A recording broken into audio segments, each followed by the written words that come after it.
Welcome to Draft Deeper on the No Ceilings NBA podcast feed. Thank you so much for joining us on this final edition of Draft Deeper before the 2023 NBA draft. This is an opportunity for my co-host Maxwell Baumbach and I to unleash one more mock draft into the community, a final Draft Deeper 2023 NBA mock draft. Maxwell, how are you doing, my friend? Are you ready to say goodbye to this 2023 NBA draft class?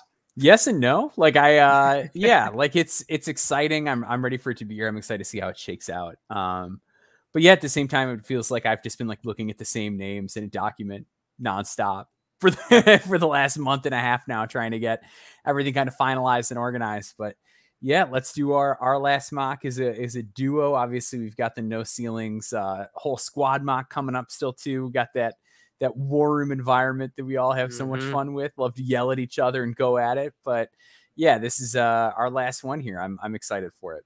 Absolutely. This is Draft Deeper's final mock, but within the No Ceilings Collective, as Maxwell mentioned, in this same week that you're listening to this podcast, trust me, leading up to the draft, we'll have a final big board. We'll have a final mock draft. We have plenty of other surprises in store, as well as finishing out the publishings of our lottery mock previews, of our individual lottery player profiles or lottery range player profiles. So definitely plenty to check out at NoCeilingsNBA.com. And one more plug before we get started. If you have not purchased the No Ceilings 2023 NBA Draft Guide, there is still time to make a purchase on that bad boy. No Ceilings NBA, that BigCartel.com. Trust me, for $10, you will know everything you need to about this upcoming draft. If you make that purchase, you'll have plenty of time to read through it before Thursday, June 22nd. So please go ahead, get over to that link. Make sure you show us some support, as we are providing free draft coverage every week of the year, Monday through Friday, even some on Sundays when Steven's publishing his column. All of this free content for everyone to consume. That is one of the best ways to support us as a collective, purchasing the draft guide, as well as some of our sick and rad merch that Corey Tulliva and some others help design. So make sure you're showing some love over there at the Big Cartel store. Okay, Maxwell, this is it. It's our final mock draft. So we're opening up the freedom in this one a little bit. It's not going to be our traditional mock posit in the sense that we wanted the ability to go off of our composite top 60 here. We wanted to be able to make some picks where some players maybe in that undrafted free agent range, maybe some draft and stash type prospects are going to be chosen in this mock draft. We wanted that ability to make sure that this is as realistic of a mock as possible for Maxwell and I. So giving ourselves a little more freedom and flexibility, we're going to get this thing started. So I'm actually on the clock first. Pick number 1, the San Antonio Spurs. We won't waste any time. This is Victor Wembanyama. It's going to be Victor Wembanyama on draft night for a good reason. 7'4", 7'5", absolute alien of a center prospect. He's protecting the rim. He's shooting threes. He's pulling up. He's handling the ball, making some sick decisions out of the short roll game from a passing standpoint, something that I've actually appreciated more and more as I went back into more of the film watching Bilal Coulibaly, his teammate, who I'm sure we'll be selecting very soon in this mock draft. But yeah, a lot of things going on with Victor's game, really not too many holes. It's going to be about, can he stay healthy? Is his body ready for the physicality of the NBA game? How many games he's going to play next season with the Spurs? And ultimately, what does his progression look like within an NBA system? But just face value in terms of his game, there are a few holes to poke. He is a truly generational prospect, and if he remains healthy throughout his career, I truly believe he can go down as one of the game's greatest players. And I think a lot of people at this point have that same opinion, so that's why everywhere you see a mock draft, Victor Wembanyama is going number 1. Maxwell, time to shine, buddy. So this is where the draft apparently really starts, right? We've seen some crazy rumors flying around, some trades being projected, really with like all of the rest of these top 5 picks, right? Charlotte, Portland, Houston, Detroit. They're all having conversations about, can they move up in the draft? Do they slide back a little bit? Do some of them pick up an extra lottery pick? All the directions at which the 2023 NBA draft can go. This is where it starts. You get to make the pick number 2. Who are you going with for the Charlotte Hornets? Yeah, so I feel like I've said this same exact thing 900 times now in the last like month, but I'm going Scoot Henderson here, and here's the thing. I think it's good to have more than two guys that can lead an offense on an NBA court. I think a lot of people are very hung up. I'm like, it has to be one. You have to have like one point guard. It's like, I don't know. I think with LaMelo and Scoot, there's enough size. I think with Scoot's length and strength, he's going to be able to cover some twos, depending on the matchup. Not always ideal. Other times you can have LaMelo do it. I'm not too worried about that, especially when you've got Mark Williams cleaning things up on the back line. Yep. Simply put, Scoot Henderson is better at the star player stuff than Brandon Miller, as I've said many times. He's a much better pull-up two-point shooter. He is better at the rim. He's going to get more pressure on the rim. He has a much easier time getting downhill. He has a much easier time playing through contact in the mid-range. And I think Scoot's shot is better than people realize. A lot of people think he's a 27% three-point shooter because of the way that the G League stats are done, which I've ranted about this a lot throughout the season. But here's the thing. Ultimately, Scoot Henderson went from being a 21.6% three-point shooter to a 32.4% three-point shooter from the NBA line in one season. I'm thrilled with that development. Do I ever think he's going to be Steph Curry? No, absolutely not. But I think he's going to be able to get to a point, especially with what he's shown as a pull-up shooter in the mid-range, that he's going to be able to keep teams honest if they want to play under ball screens. And I think that's all he needs to be off to the races as a star player. Even taking it easy on the defensive end this season, his defensive metrics graded out well. Very few point guards in the G League matched his just like basic 17 points, 6 assists totals. I do think he left a little bit on the table, but when he's engaged, as you saw like in the game against Metropolitans 92, like he is an absolute force. Not a lot of guys move like him. Like he just, the way he moves is so unique. He stops on an absolute dime. He's incredibly explosive from a standstill. His ability to change speeds is unbelievable. Like there's just so many ways for him to get himself space. And I think he's going to get only more and more comfortable punishing defenses, playing with more fluidity as he gets downhill to the basket. I just think he's going to be a star. And I don't feel that level of confidence with Brandon Miller. And I'm going with Scoot. We're in the same boat. The game looks easy for Scoot Henderson way more often than when it doesn't. And for that reason, along with the fact that you alluded to the most contested point at the top of your breakdown and analysis is that people think that you can't have 2 point guards on the floor at the same time. If you're splitting responsibilities between LaMelo and Scoot, how is it going to balance itself out properly? My answer to that is stop looking at them as just traditional point guards. Look at them as 2 guards who can both handle the ball, who can both take pressure off one another, who do different things to complement each other. You're seeing more of these types of lineups come to be, right? Like if the Dallas Mavericks didn't believe that they could have 2 quote unquote point guards on the floor at the same time, why would have they traded to go get Kyrie Irving? Right? Why would the Phoenix Suns make a move to go bring in Chris Paul when Devin Booker was just at the forefront of realizing, hey, maybe I am some sort of a point guard. I'm more of a scorer first, but there's plenty that I can do as far as distributing and setting others up with the ball in my hands as well. Like you need multiple of these dynamic types of ball handlers, guards, points, floor general, however you want to define them. You need multiple guys who can create their own shot and create looks for others on the floor at the same time to make the offense hum for everyone else. That's why I think LaMelo and Scoot would be such a great pairing when the guy who I'm going to take at number 3, Brandon Miller, is that type of wing prospect who I get we've seen some flashes of the creativity and the passing. I still think he's a guy who's much better when the play's set up for him versus when he has to do everything for everyone else. Right. And even some of those clips that we've seen of him breaking down a defender, or him like getting into the lane. Does he look? I have a question. Sorry, I'm going to like break my go for it. Analysis. I'm going to ask you something. When he's actually trying to take somebody off the dribble, does it look natural to you? Because he doesn't look comfortable doing it to me. Like it seems like, yeah, he's making something happen, but it's forced. And if the ball comes off his fingertips in like the wrong way, like that ball is going to go off his foot or it's going to kick out another direction. He's going to lose the handle. Like it, he doesn't seem like he has the ball in a string to me. And he also doesn't look like he's comfortable making those types of moves, but maybe I'm wrong. Yeah, I think he does look pretty comfortable. I think that he can string together a couple moves and I like his control over the ball. I think he plays with an open mind and can like sling it out if he doesn't like what he sees. And I do think he can get a little bit lower to the ground than he sometimes gets credit for. Okay. My issue is just like when he meets any level of contact. Like it's when it's in space, he can kind of make a guy dance a little bit.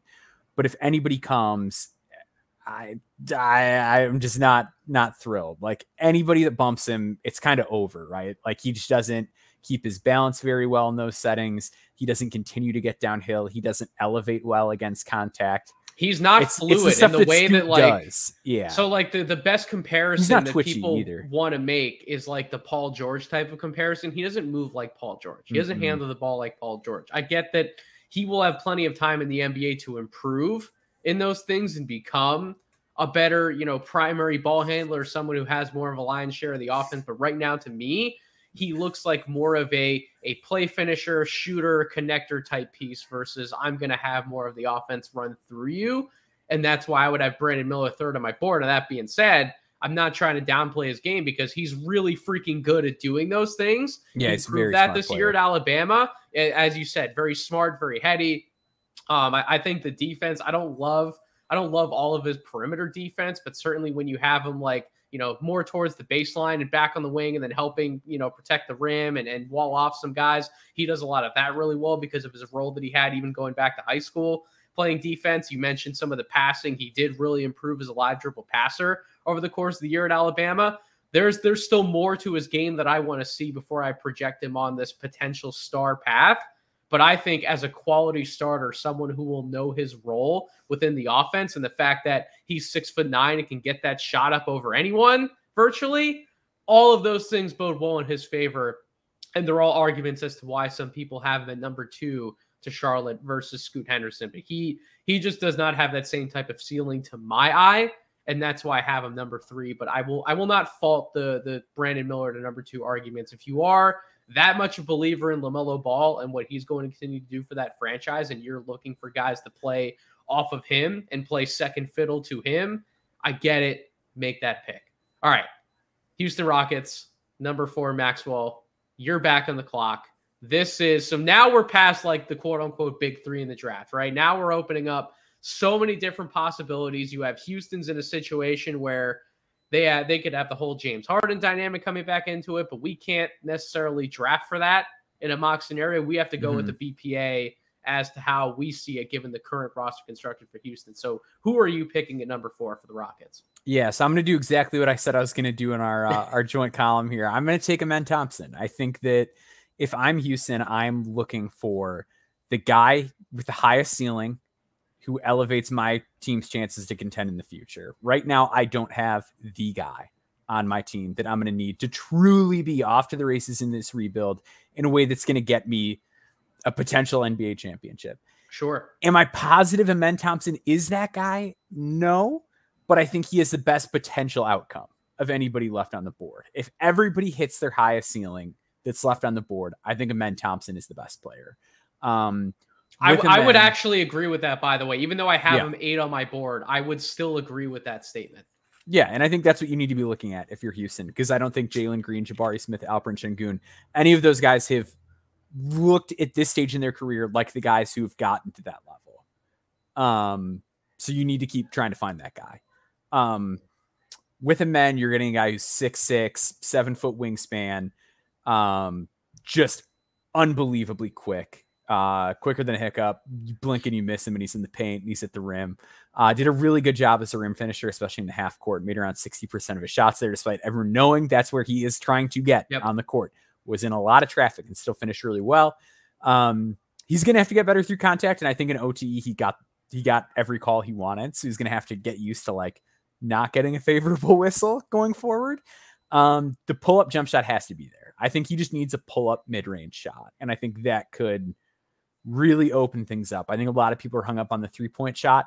I don't think it's ever going to be like a true league average weapon. If it is, he's going to like win an MVP. I don't think he's going to shoot threes. I really don't. I'd never think that's going to be part of his game. But what you're talking about, the inside the arc stuff, the floater game, the runner game, when he gets 2 feet in the paint, the mid-range pull-up, you go back and you look at the OTE numbers per synergy and like none of them are actually that bad when you break down those parts of his game. And then you throw in the fact that he is like a 70+% finisher at the rim in some situations. Like there is a level of scoring punch there that I think needs to be a little more appreciated, even by people like me who are bigger skeptics of both of the Thompson twins. A men's game inside the arc, I don't have nearly the same amount of complaints as I once did with him than when I've gone back and watched more of it off some deep dives. Yeah, and I think the other thing with him is he's exceptionally creative as a passer. Like he will just find ridiculous angles to deliver the ball to people at. And I think, especially with the Rockets, that is something that is wildly appealing to me, because I don't want Jalen Green initiating the offense and trying to have that kind of burden. I think that's something he still needs. Like, it's going to take time, the same way it took a guy like Zach LaVine time to figure that sort of thing out. With Jabari Smith Jr., he's just not a guy that like beats people off the dribble. So he's not going to be that guy. So you need someone to do that. You need somebody to get into the paint and open things up. And with those guys, like, I buy Jalen Green as a bomber. I buy Jabari Smith as a bomber. Like, I think those guys are going to really get there as good high volume 3-point shooters. And having someone like a man to set them up is going to work wonders. And I think I recently went back and watched the preseason international tour that the OTE guys did. And I loved what I saw as far as his off-ball activity. He was moving so much more. He was looking for opportunities to cut. Where in the OTE games, like, he just stands there if he doesn't have the ball. But watching those games, it made me a lot more confident that, like, when he's playing a higher level of competition, he's going to engage and do those things. He also looked really good defensively in those games. Like, really got after it, really worked hard to stay in front, played a little bit more poised, didn't gamble as much. But he is a playmaker on the defensive side of the ball too. Can really dart into a passing lane, can really hover and block a shot. Does a really good job of containing guards at the point of attack. Again, another guy who has to get stronger. But yeah, I think he's the highest ceiling guy on the board. And if you're the Rockets, like, you can't just keep getting these guys that profile to be above average. Like, at a certain point, you've got to find that star. And you might whiff, and that could stink, but, like, you got to do it. So there's two things that make him, before I move on to my pick at number 5 for the Pistons, there's two things that make Amen Thompson really appealing for the Houston Rockets, where he can fit a positional need better than what they currently have on the roster. So Kevin Porter Jr. is a supremely talented basketball player, right, at the guard position. But the two things that I think Amen can do that KPJ doesn't look to do or doesn't do well is, number one, you hit the nail on the head. Defense, particularly at the point of attack. He's going to hound the opposing ball handler. He's going to get up in their grill. He's going to make life difficult in terms of that opposing ball handler getting the right angles to, get into a pick and roll cadence properly or get downhill, going to the basket properly. Amen's going to wall those guys off. He's going to make life very difficult for them. The second thing is that he's going to be a much more willing rim pressure or pressure of the rim. And he's also going to look to pass more in those situations than somebody like a Kevin Porter Jr.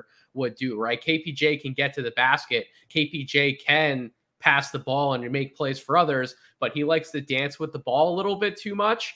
I don't think Amen Thompson's going to be dancing with the ball. I think he's going to be much more active when it comes to actually getting downhill and attacking more so than just standing around when he has those opportunities at the top of the key with the ball in his hand. So I think both of those factors the Rockets could really benefit having someone like him. And the last thing I guess I'll say is, when you watch Amen Thompson, we've all had our fair share of complaints about him not being the most active away from the basketball.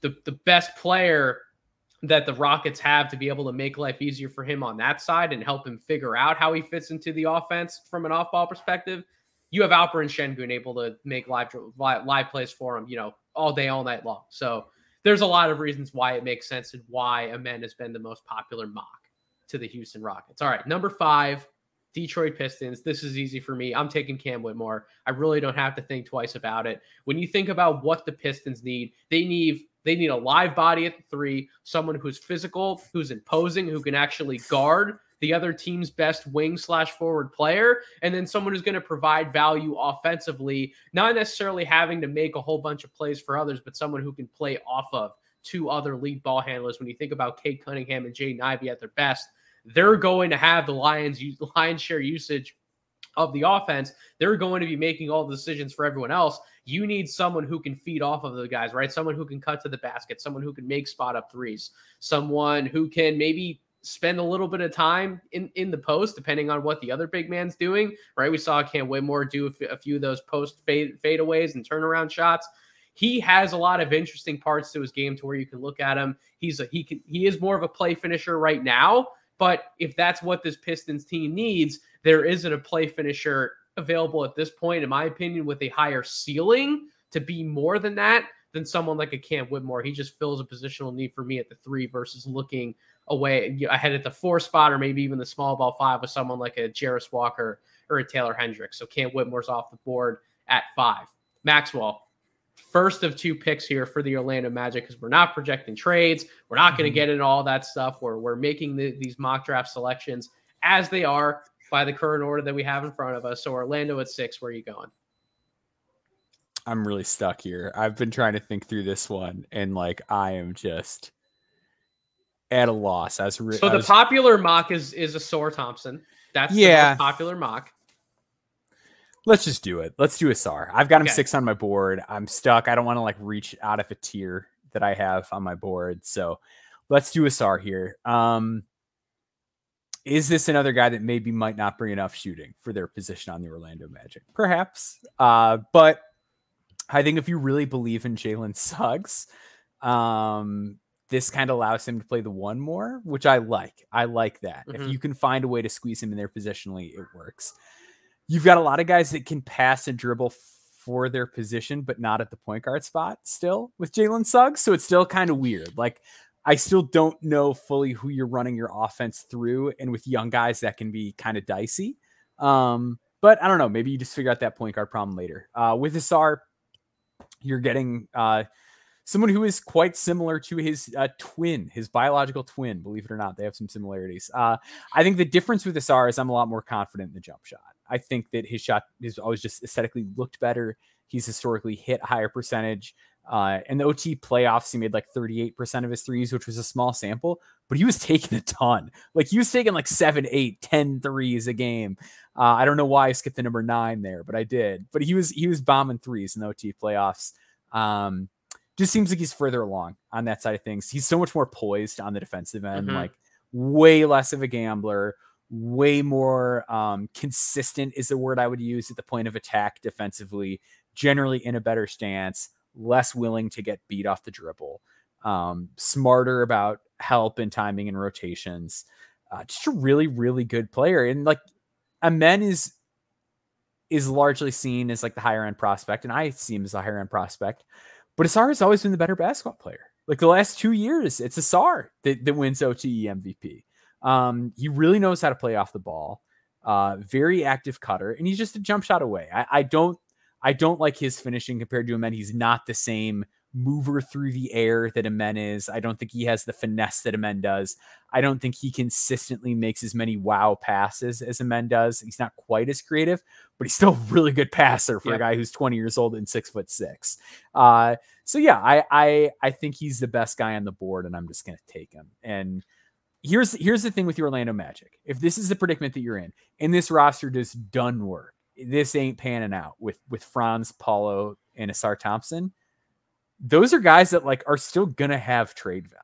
Yeah, they like, are. Those are guys that like, oh no, we've got too many big wings that are just okay at shooting. Like there's gonna be teams that want that guy still, and you'll be able to find a point guard for one of them. Trust me. If that's the issue and you need to get a real point guard later, or a traditional big man, or whatever it is that you're missing, you'll be able to get one. Don't sweat it. Ausar has he's going to be an NBA starter. That is my opinion. I do think that's where he's going to find his career arc going. He certainly fits in my opinion, the best out of all these lottery teams. I think he fits the best with Orlando because you have those 2 bigger initiators, Paolo and Franz, where he can play off of, and then you have that starting point guard pretty cemented in there, barring any other setbacks. And Markelle Fultz, it seems like Orlando Magic fans really like Markelle Fultz. It seems like the front office really likes Fultz. So you have some of those pillars in place, those guys who can handle the ball and make decisions for others for you. And if that's the case, you're asking Ausar to be this higher level connective tissue type complementary piece, which he's been, right? We've seen that in 2 years now at Overtime Elite. When you give him more of a simplified role, he can actually excel in it. And it's to the point where he won multiple MVPs. He won that title with the City Reapers in the Overtime Elite League. Like, when you put him in the right role and you don't ask him to do too much, he can actually thrive in it because he is a 6'7" wing who is nearly as athletic as a man. They're not the same, but they are pretty damn close. He has that live dribble passing vision. He can make plays for others. He is improving as a jump shooter consistently, especially over the course of the last 12 months. And you start to talk yourself into, if I'm looking for a player who can fit alongside some of these other pieces really well at that shooting guard position, go get a guy who can actually play that position with plus size and help to make everyone else around him better, and also feed off of the others and cover up some of their other warts, particularly on the defensive end, like you talked about. So he just makes a ton of sense in Orlando. I would be shocked, Maxwell, if he did not go 6 on draft night to Orlando. That's kind of how I feel about it. Interesting. All right. I'm on the board. The Indiana Pacers at number 7. This is another easy pick for me. I'm going to take Jarris Walker. This seems to be a pick that's gaining a lot of momentum in public circles. We're hearing some intel leak out from some of the people who are publishing intel-based mock drafts. A lot of them are choosing Jarris Walker over Taylor Hendricks. I think this pick makes more sense to me with the Pacers than Taylor Hendricks, although I might actually prefer what Taylor Hendricks can be coming in. I think that maybe his upside as just a really awesome starter level role type player for a team, I think we may be sleeping on him a little bit just because that's his role. Doesn't mean he can't excel in it and be really impactful for a team that can go on to win playoff games in the near future here. But with Jarris Walker, what you're getting is this really awesome mountain man, right? 6'8", near 250 pounds, someone who is a better playmaker than given credit for. He didn't get to show a lot of his passing chops at Houston, but Tyler Metcalf did a great job going back to the high school tape and digging through why Jarris Walker could be a special passer for his position at the next level. We know he's going to bring effort in terms of rebounding. His block rates were freaking ridiculous as a forward this year in college basketball. He's going to be a really strong interior finisher, and he's going to add a little bit of value as a spot-up shooter, even if you don't want him doing that exclusively, spacing the floor for everyone else and not taking advantage of all of his gifts inside the arc. Like you feel that way for me, for example. The Pacers have a stretch big that they extended and who's going to be on the roster in Miles Turner. So that sort of opens up the court for Jarris to be in more of those two-man game type actions. You can utilize him in the short roll. You can get him going all the way to the basket. You can have him utilize some of that post game that he likes to flash with those turnarounds every now and then. Like, he will actually have the opportunities on the floor to do those things because of how the roster is constructed. So I just think Jarris makes a ton of sense for Indiana at number 7. All the defense notwithstanding, we also know how we feel about Jarris Walker's defense. So, Maxwell, back on the clock, the Washington Wizards, number 8. This has actually been an interesting spot in a lot of mocks that we've seen lately, because there have been a number of people who have actually picked the men to fall to this spot for the Wizards. And like, boy, wouldn't that be what Washington wants? Yeah, but nevertheless, he's gone. So who are you taking at number 8? It can't be getting that hard already, Maxwell. We're only It is. I'm going to stay within my tiers. I'm going to take Taylor Hendricks here. Okay. Yeah. I really thought about Anthony Black. Because I think he may have the higher ceiling of the two. But I think Taylor Hendricks is a great piece to start a rebuild with. Okay. In that, I'm not like totally sold on Anthony Black becoming like the star player. I think he eventually becomes like you're hoping for him to become like a really good starter. With Hendricks, I don't think he's going to raise your ceiling that much out of the gate. So I think it is sort of a sneaky way to be like, if we're getting off of Bradley Beal and we're going to start to maybe not be so competitive on purpose, maybe we get a guy in our program who we know can really shoot, can really space the floor, needs to take some time to work on his body and fill out his frame a little bit, but he's not going to make us too good in year 1. And he is going to make whoever we put alongside him better because he's going to space the floor. He's going to play good defense off of the ball. He's going to be able to guard a few positions. And I think you kick the can down the road and hope you get a star next year, which I know is dicey because next year's draft, the worst draft in history, according to people on the internet. So I would go Hendricks here. I think that obviously like, he's not going to, I mean, out of the gate, he's going to give you some shooting. He's going to give you better defense than most rookies.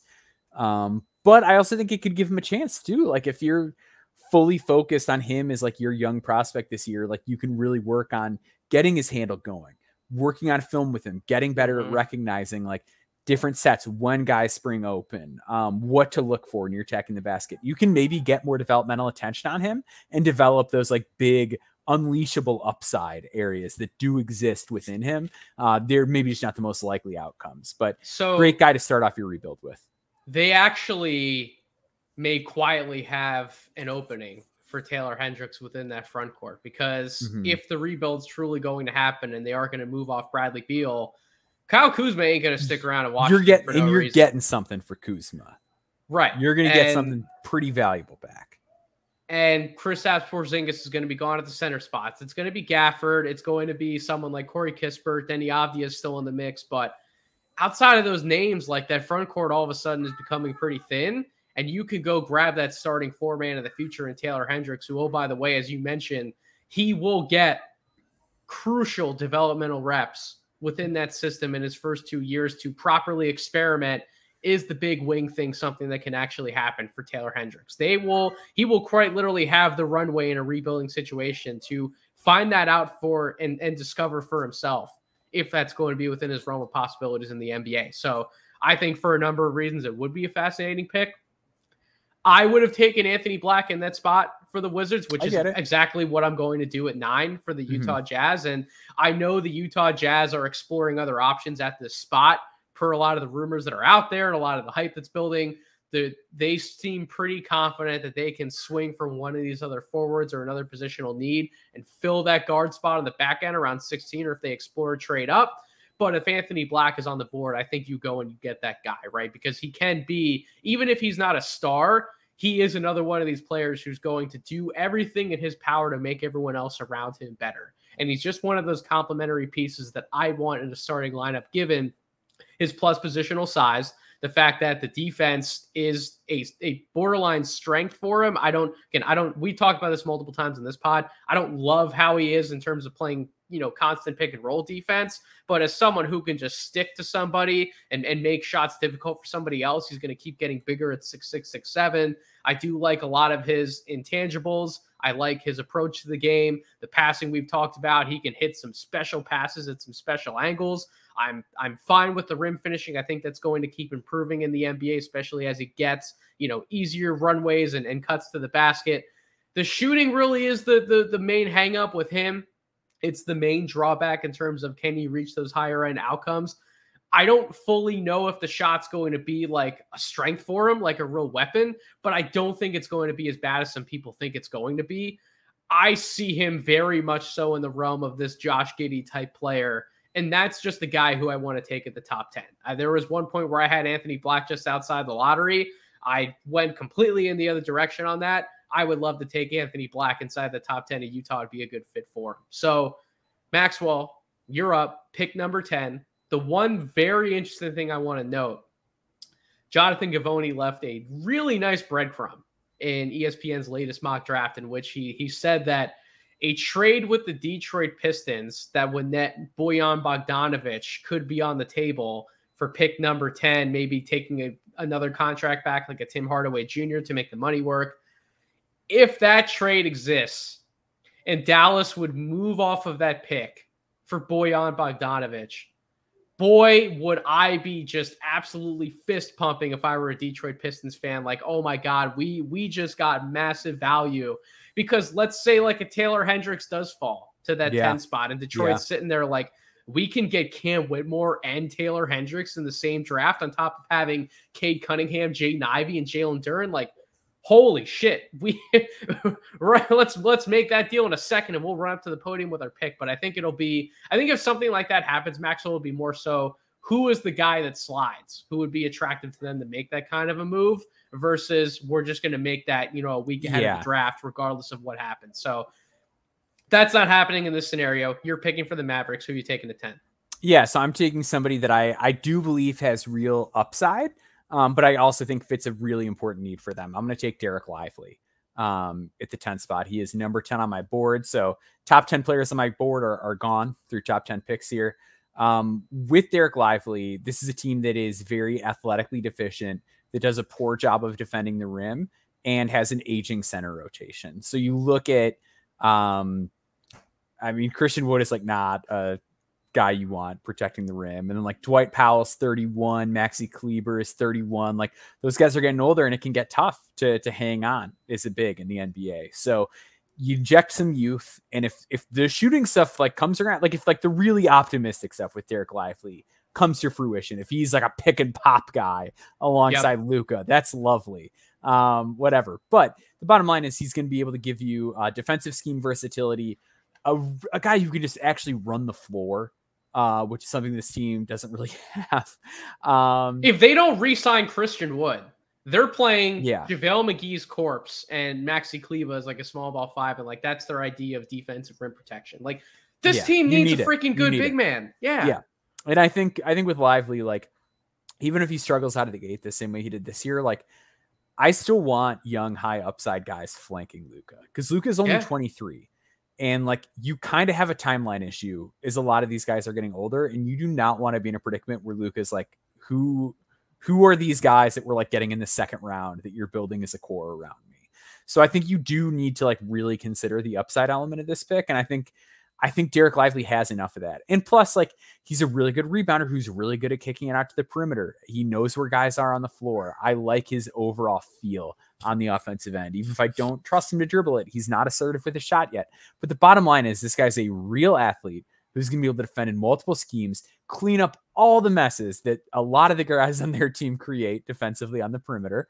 And he's going to be able to finish plays, like a great lob target. So on a team that if you bring back Kyrie is going to have two really heliocentric guys, is going to be a guy who's totally chill to just like roll to the basket, play in the dunker spot. Like he really fits a need. And I think there's some real optimistic outcomes you can talk yourself into.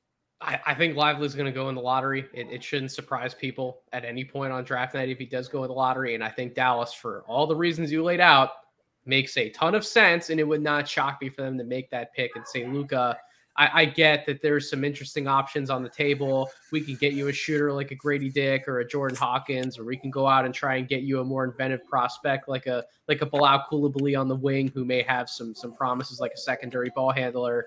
But let's do what's best for you and the team right now and go get this really talented big man who fills a lot of gaps in the short term and could also become something special in the long term. So I'm up at 11 for the Orlando Magic. So they already took Asar Thompson.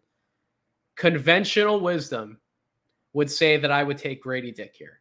That's, I think, what would be popular in a lot of mock drafts. I have actually moved Grady Dick back into the lottery range on my board. I had him outside the lottery for a number of months. I actually did move him back up because of some of the film they ended up catching on my most recent dive. I'm more comfortable with some of his deficiencies that I thought were larger deficiencies than they actually are. So I've moved him up a little bit, but I'm not going to make that pick. I am going to choose Bilal Coulibaly here. So okay, here's my line of thinking with making that pick, right? So you already got Asar Thompson. You have Markelle Fultz in the mix. You have Jalen Suggs in the mix. You have Paolo and Franz as bigger wing initiators. In making this selection, it's very thundery in the sense that I just want as many guys on the floor as possible who can either handle the ball or they're making quick decisions with or without it to keep the flow of the offense moving, and to have just as many guys that are threats on the floor as possible to either do something with it or keep it moving. Bilal fits that bill. And if anyone got to read my piece at No Ceilings this past week that was published, you would know that he's actually grown his game a lot over the last season. And it's to the point where we're starting to see more of that half-court pick and roll, secondary ball handler type stuff come alive in a playoff setting with Metropolitans 92. It's not just that he knows how to fit in. It's not just that his timing on cuts is absolutely exquisite. It's not just that he crashes the glass on and gets offensive rebounds and gets easy putback opportunities for his team. It's not just that he's a transition threat. We're seeing him experiment with his handle. I actually like his handle. I don't think it's crazy. I don't think he's creative with it, but I do think he has good command over the ball. And I would say he is a good dribbler of the basketball. He's getting more comfortable in the pull-up game. We haven't seen a ton of it lately because he's playing a specific role on a playoff team. The spot-up shot, he's been getting much more confident in taking those shots. The shot looks better than what it did 18 months ago. So rapid levels of improvement in a 6'6", 6'7" wing body with a 7'2" wingspan, who defends multiple positions, who fills a lot of gaps there, and who just plays a very sound off-ball role, showing all of the tools to grow in a very creative way on the ball, drawing some comparisons to early days Victor Oladipo, who also had to take a massive leap in his career to get to where he ultimately got to at his highest peak.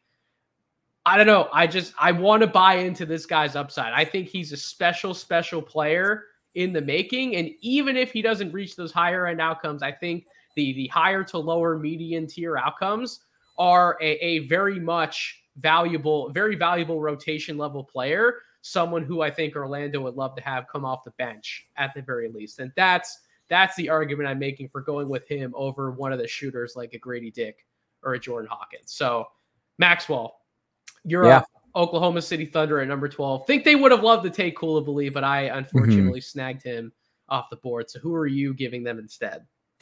Yeah, so I'm going to reach a little bit on my board and take Bryce Sensabaugh here.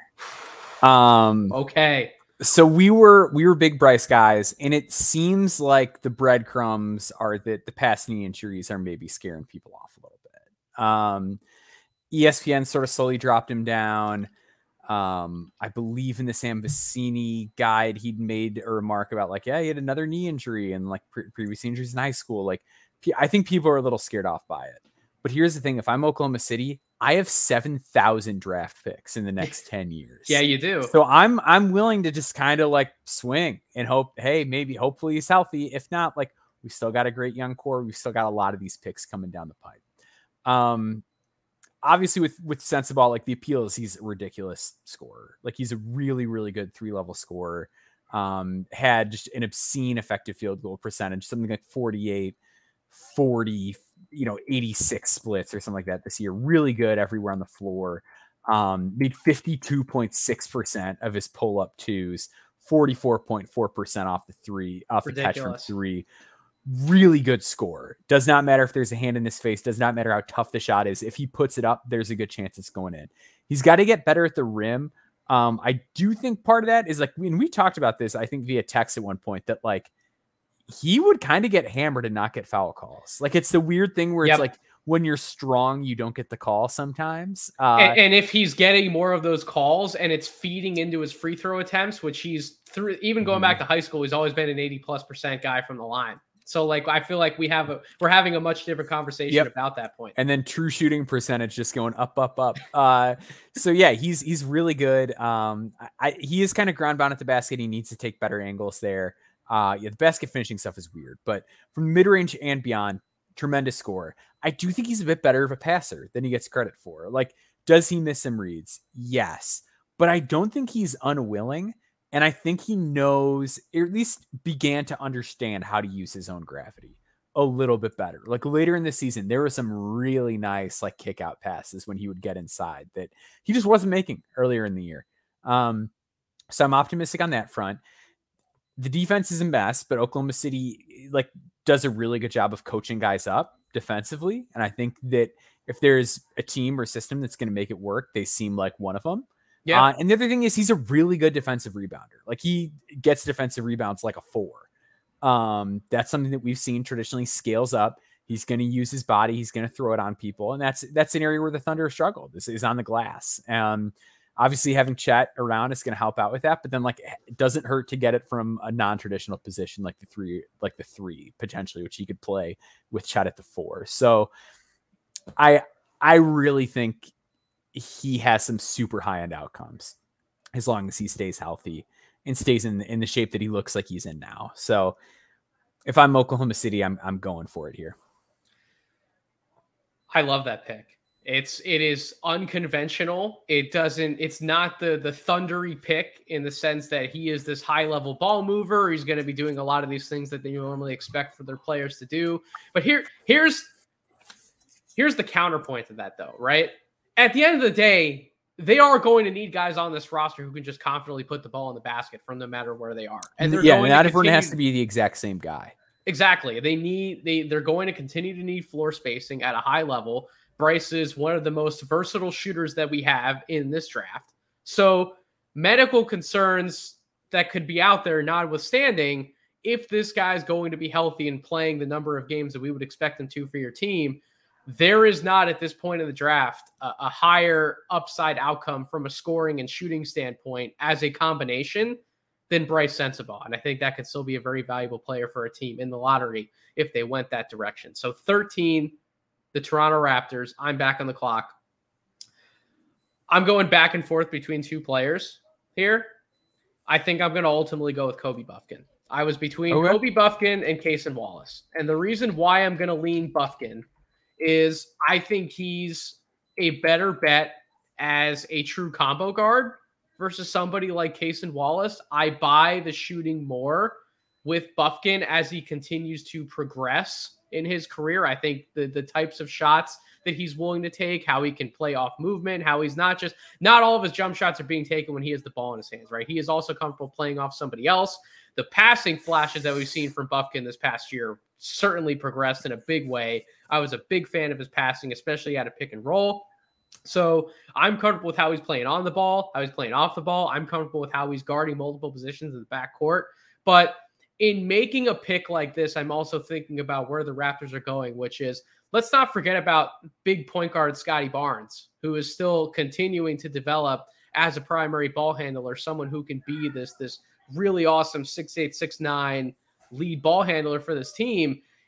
I get that they don't want him doing that every single trip down the floor, but if you're looking to mix and match with a guard, I don't know. I just kind of like the idea of Kobe Buffkin more than I do Cason in this particular spot.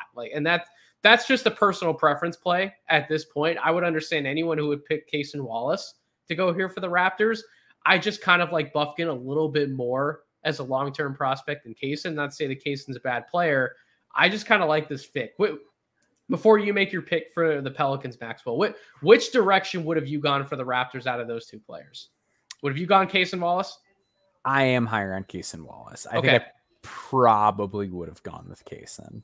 But I don't hate it. Like they're in a similar range. I actually moved Buffkin up quite a bit as I finished up my board. So I think I have him like 16, which I think might be the highest I've had him at any point. Okay. I'm still like maybe a little lower than where consensus is with him, but I think he's really good. So like I don't have a problem with him at 12. Sure.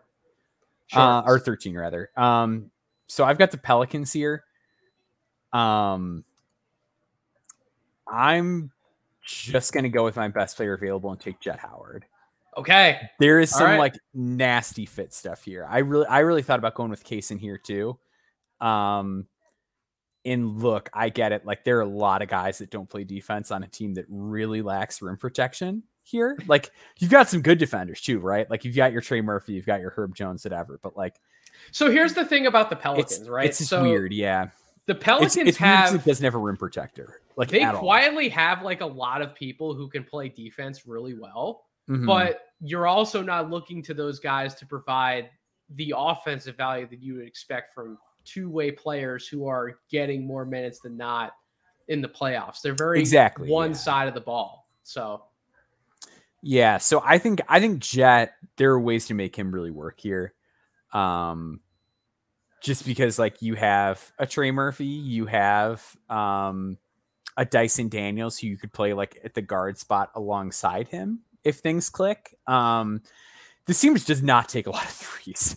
I beat this sort of every time I pick for the Pelicans. They were like second to last in the league in 3-pointers attempted. They need guys that are willing to take these shots. And Jet, I think, is a guy who can do that in a way that's not going to make life any harder for anybody else. You can run him off of screens. You can have him operating without the ball. Really good movement shooter, really good balance with the ball in his hands, can create a little bit. If you need him to run a ball screen, he can do it. I think he really lost a lot of his quickness when he had those ankle injuries. I just think he's going to put it together and be a much better athlete than he looked like in the NBA. His defense looked so much better in high school than it did in college. I think there's room for improvement for a guy who was like a pretty atrocious college defender with him. Like I think it's within him.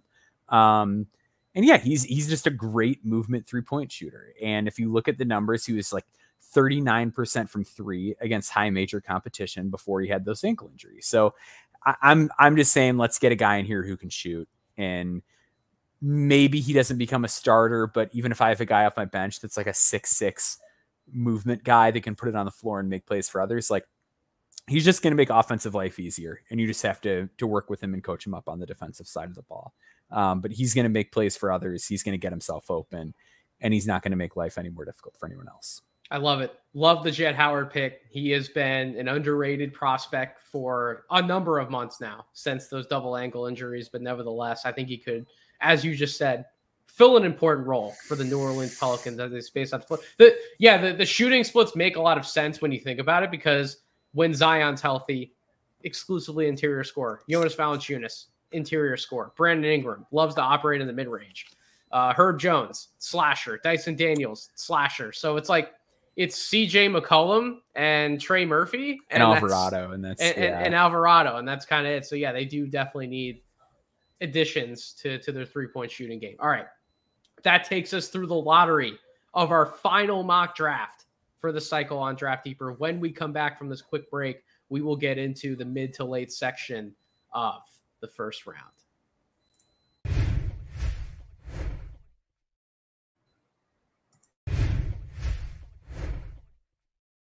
All right, and we are back. So I'm on the clock, the Atlanta Hawks at 15.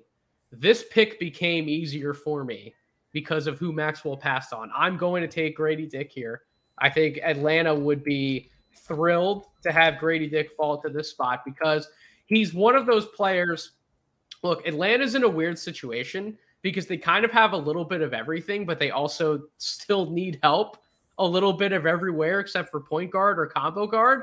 And what Grady Dick does is no matter which way this team chooses to build further or restructure their roster around those two guards and Trae Young and DeJounte Murray, Grady Dick is one of those players who fits literally anywhere, right? You know what you're getting from him. You know what you're getting from him positionally, from a spacing standpoint. I think the defense it's not great, but I actually don't think it's bad. I think he's going to be fine defensively, like around average. And if that's the case, you're getting a 6'8" wing shooter who he is a spot up guy. He's a 1-2 dribble guy, maybe not a movement shooter in the way of like a JJ Redick or a Jordan Hawkins who's going to come up at some point in this mock draft exercise, but still somebody who can set himself, square himself to the basket, get that puppy off in a hurry. So Grady Dick he gives you roster flexibility to continue restructuring, reshaping, rebuilding, whatever direction the Atlanta Hawks want to go. Grady Dick allows them to go that way while also getting a good player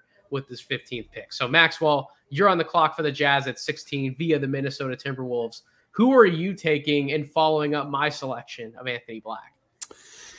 Yeah. Man,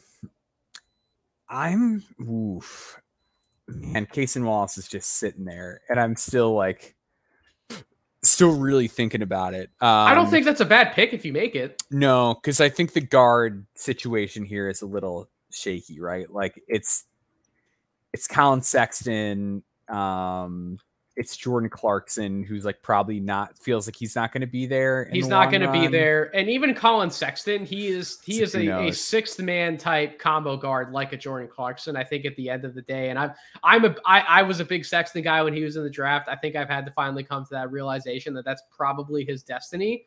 So I think this team still does need multiple players in the backcourt who can do a number of things besides just score. Yeah. Yeah, I'm comfortable taking him here. I think there could be a path to minutes earlier than you would think too, given the current guard climate. With Cason, I think there's a lot more upside than people realize. And this is what I wrote about in my column with him. So Cason was a really effective 3-level scorer this year. He's a guy that you watch, and I think his offensive game is kind of boring. And I think that maybe loses people a little bit, right? It's hard to get imaginative and excited about a guy who just is very paint by numbers. He makes his catch and shoot jump shots. He's a really good pull up 2-point shooter. He gets to the rim and finishes there, but he's not an above the rim guy who's soaring and dunking on people. he doesn't have a deep bag to get to the rim. He just kind of gets there with like power and like by rejecting screens and doing like these really solid fundamental things. But I think when you're good at the fundamental stuff, it gives you a path to A, get on a basketball court and get minutes, and B, then like start to develop the rest of those proclivities and sensibilities and being able to say like, oh, hey, here's a little trick I can do. Here's, you know, this opening now that I'm starting to see because I'm getting more experience on the court. Obviously he's a stellar defensive playmaker, like 2 steals, half a block. Though his like defensive metrics are like right in line with where Alex Caruso was. So I think at the very least, like you're looking at that sort of a floor as far as like this guy who knows how to play offense, totally selfless, low mistake, defensive, you know, savant, that kind of guy. But I think there is like true untapped offensive upside because he does have good vision. I really think he can shoot. Before his back injury, he was like 40% from 3. He does get downhill. It's just a matter of like putting those pieces together. And when he gets downhill, then making those kick out passes, punishing defenses when they collapse on him, looking for his lob men, which he didn't really have a lot of at Kentucky. Like, I just think that there's more paths to like serious offensive growth for him than people want to give him credit for. I would agree with everything that you just said. And I think there is plenty of good thought going into having multiple lead ball handlers in that backcourt who can defend their position, who could shoot, dribble, score off the bounce, do a lot of those fundamental things well that you laid out. Just having multiple of those guys, that's never going to steer you in the wrong direction. I think Utah can just thrive off of adding the correct depth in the backcourt. All right, so I'm up at 17 with the Los Angeles Lakers, the media's darling, the team that everyone loves to talk about, certainly during the regular season, hopefully in the postseason as fans call it. And now in the NBA draft, they have the 17th pick. So they're once again near the forefront of our conversation. So what can the Lakers do? What do they need?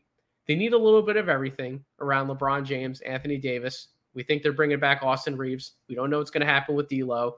Jared Vanderbilt's going to be in the mix. I don't know what's going to happen with guys like Malik Beasley, Rui Hachimura. They have some question marks, some guys that they will ultimately have to bring back and figure out who they want to pay money to. But they will also need someone who could not just shoot from the perimeter, but somebody who will be able to get his own shot. And at this point, Jordan Hawkins is staring me dead in the face, but I'm not going to do it. I'm going to go with a name who has probably slid too far for a lot of no ceilings cohorts. I'm going to go Keontae George out of Baylor with this pick for the Lakers, just because there was a point where I actually had Jordan Hawkins higher than Keontae George. But when you actually go back and you tear apart the layers to Keontae's game, the potential versatility and on-ball creation that he can offer you, I would just rather take a swing on that upside versus a guy who, yeah, he is an elite movement shooter in Hawkins, but he has not shown nearly the same creativity with the ball in his hands that somebody like a George has, you know, in college at Baylor and then going back to high school. So I would just rather take the swing on somebody like George than take the Hawkins play, but I don't know. Maybe others will have different opinions. Maybe a Leonard Miller or somebody like that could have been in the mix to add some size and some depth in the front court to this team. I'm going to go Keontae George, and at the end of the day, I'm feeling pretty good about it for this particular lineup. Maxwell, you're up at 18 for the Miami Heat. Yeah. Direction. I am sprinting to the podium to draft Leonard Miller here if I'm the Miami Heat. Okay. This is a match made in heaven. This is a team that needs more size. Like, they just straight up don't have a lot of dudes that are big that like get serious minutes for them. I'm not saying he's Bam Adebayo. I think they're very different players. Sure. But I think in terms of like being able to maximize a guy defensively who may be in like, he's not at like the same point in his development as Bam was, like even coming to the league. But I think just in terms of like, here's a roadmap for how you develop a guy who is maybe going to play a big position, but doesn't really have true big size. That could be a really useful thing. And Leonard Miller's development.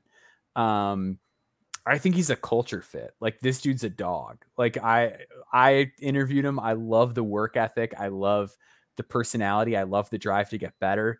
We've heard those anecdotes from people like Pujetter. Like, the intel around Leonard Miller is stellar. Like, this is a guy who loves to improve. at basketball and just never really got a chance to do much until like the last 2 years as a player. So got thrown into the deep end in the G League this year, struggled out of the gate. And then by the end of the year, last month and a half, he's thrown up like 18 and 11, making plays defensively, getting more consistent with it.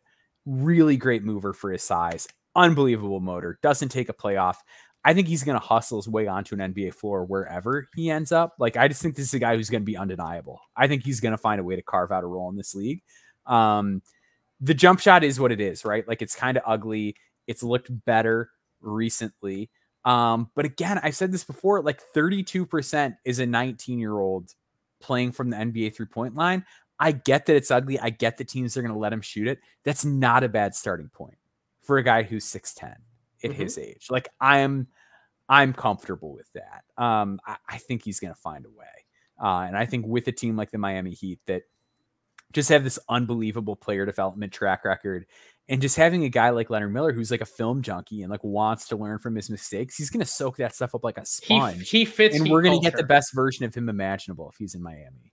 Yeah, he fits Heat culture to a T. So that is the type of guy that they would want. You mentioned the need for size, 100% apparent in this current playoff run, especially in the finals against the Denver Nuggets. They need guys who are not afraid to mix it up on the interior, and Leonard Miller is going to do that for you. And oh, by the way, all of those fun extra pathways for development that we saw flashes of in high school, they're still going to be there for him. He just had to figure out who he is in terms of fitting into a system now. He did that with Ignite. He's going to be able to come in and play minutes in a certain role to open up all those other pathways for his development. So Leonard Miller at 18, good pick, Maxwell. Another easy pick for me, Golden State Warriors at 19. Yeah, we're just going to take Jordan Hawkins. We're going to make it easy, and we are going to get a guy who fits our system about as well as any other player who's left on the board can. Someone who is very comfortable working off movement, coming off screens, cutting to the basket, playing defense within a team construct, maybe not the most physically imposing one-on-one defender, but he still has good size as a guard, someone who is very connected to his teammates, someone who communicates on defense. He can force turnovers. So he plays into all of the current strengths that exist within the Golden State Warriors system. Jordan Hawkins would be a very easy pick for them at 19. Maxwell, Houston Rockets, via the LA Clippers. You're up at pick 20. Who are you drafting to go to Houston along with Amen Thompson? Yeah, so I'm going to reach a little bit on this one. And I am also going to issue an apology because we talked about this guy on a podcast recently, and I was like, I don't get it. Like, not that exciting, whatever. And I went back in the film and I'm like, he's just good at stuff. He's just good at the stuff he's going to be asked to do on a basketball court. I'm going to take James Najee with this pick. Okay. It is simply let's get a center-sized player to play the center position move. Is this stepping on Alperen Şengün's toes a little bit? Probably. Do I think Alperen Şengün is like a guy that I'm like sold on being a long-term winning player? Not necessarily. Really? I'm not totally sold, I should say. Okay. Like I'm not writing off the possibility, but I'm not convinced of it, and I'm pretty willing to part with him in a consolidation trade if the right guy is there. So I don't think he's stepping on Şengün's toes if you take him here. I think you're putting Najee on the floor for very specific reasons, and you're also probably not drafting him with the idea that he's going to be your 32 to 34 minutes a night center anyways. Mm-hmm. He's probably... He fouls too much to play that. No, I'm kidding. Well, that isn't it. But he's on the floor to be like your 16 to 20 minutes a night center, someone who just gives you extra size, someone who can soak up some of those fouls, gets those rebounds, runs the floor really well. Like, I actually don't think he's stepping on Şengün's toes at all. Yeah. And I thought about like, I do think Houston, just from like a culture standpoint, needs some adults in the room. And I thought about a guy like Chris Murray here, but they just have so many like fours that it just didn't feel like that would be a worthwhile pick. And like they do have like a glaring lack of like a center-sized center that can play basketball. They have a glaring lack of guys who are just going to run their ass off like up and down the floor every single possession. They have some guys in the locker room who will play hard, but they don't have someone like him, or like, even, I know he's not in this draft anymore, he's going back to school, but like even like an Adembona, like they don't have a guy like either of those two on this roster to help complement the rest of the team. For sure. And I just think like defensively, this is a team that has a lot of still like negative defensive players on it. And just having a guy like him to kind of like, all right, let's raise our defensive ceiling. And then like you're looking at him, you're looking at Jabari Smith, you're looking at Amen Thompson, and like suddenly this defense is becoming a lot more potent. Tari Eason, like there are ways to field some really strong defensive lineups with James Najee in the fold. But yeah, he's just an outrageous play finisher and a guy who can play in multiple defensive schemes.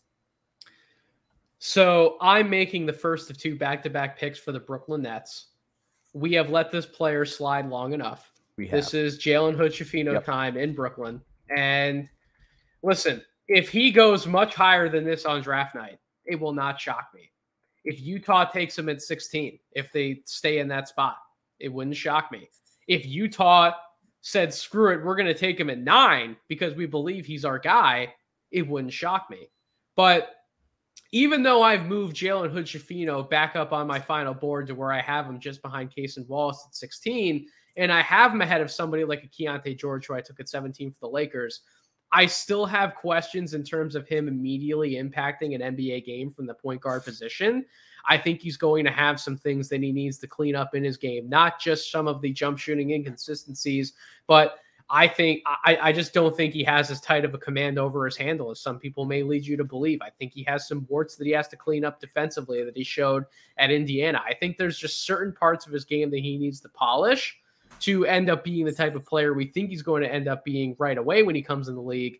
If he does those things, he has, at this point in the draft, he has, in my opinion, like the highest upside that's left on the board if everything works out for him. So that's why I think going to Brooklyn, a place that's going to be more patient and let him iron out some of those warts and figure out how to properly fit in and play the point guard position with some time, repetition, patience, I think that would actually be a great spot for him, which is why I held off on taking him at 17 to the Lakers or 15 to the Hawks.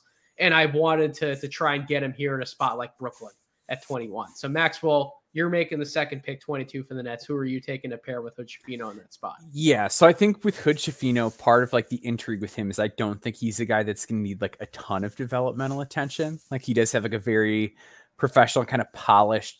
I would agree. I would agree with that. I think he needs things to iron out, but I don't think you need to like put a lot of resources into him. Yes. So that's why I'm going to take Max Lewis with the second pick here. Okay. Because I think he is a guy who does need like some pretty serious organizational infrastructure. He's extremely raw. He turns the ball over a ton, loves to just catch the ball and start running without putting it on the floor, gets lost on defense, will strangely just like not compete at the point of attack sometimes.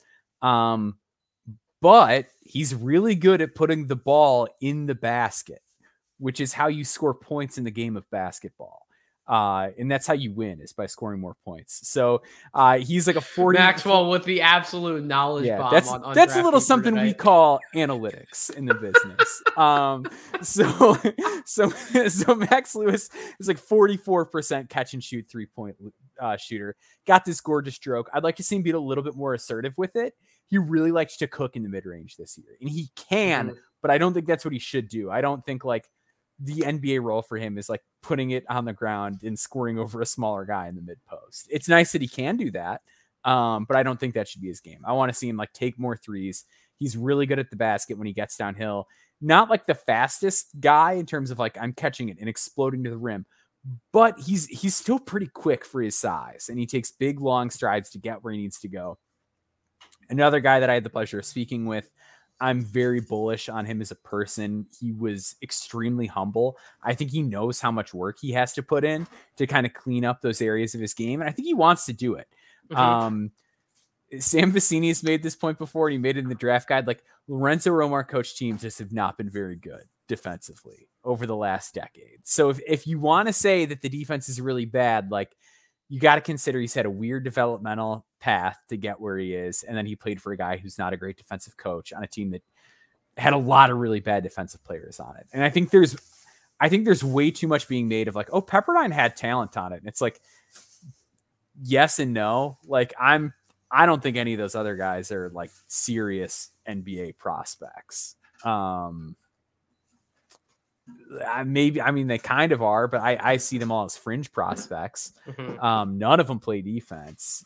So I just don't know that was the best spot for him to be in. And I think if you get him in a spot like this, where there's like Mikal Bridges, there are guys like Cam Johnson, like there are guys that have been around the block. Dorian Finney-Smith is like ideal case, like, right, like total workhorse guy who put in a ton of work and improved a lot to get where he is.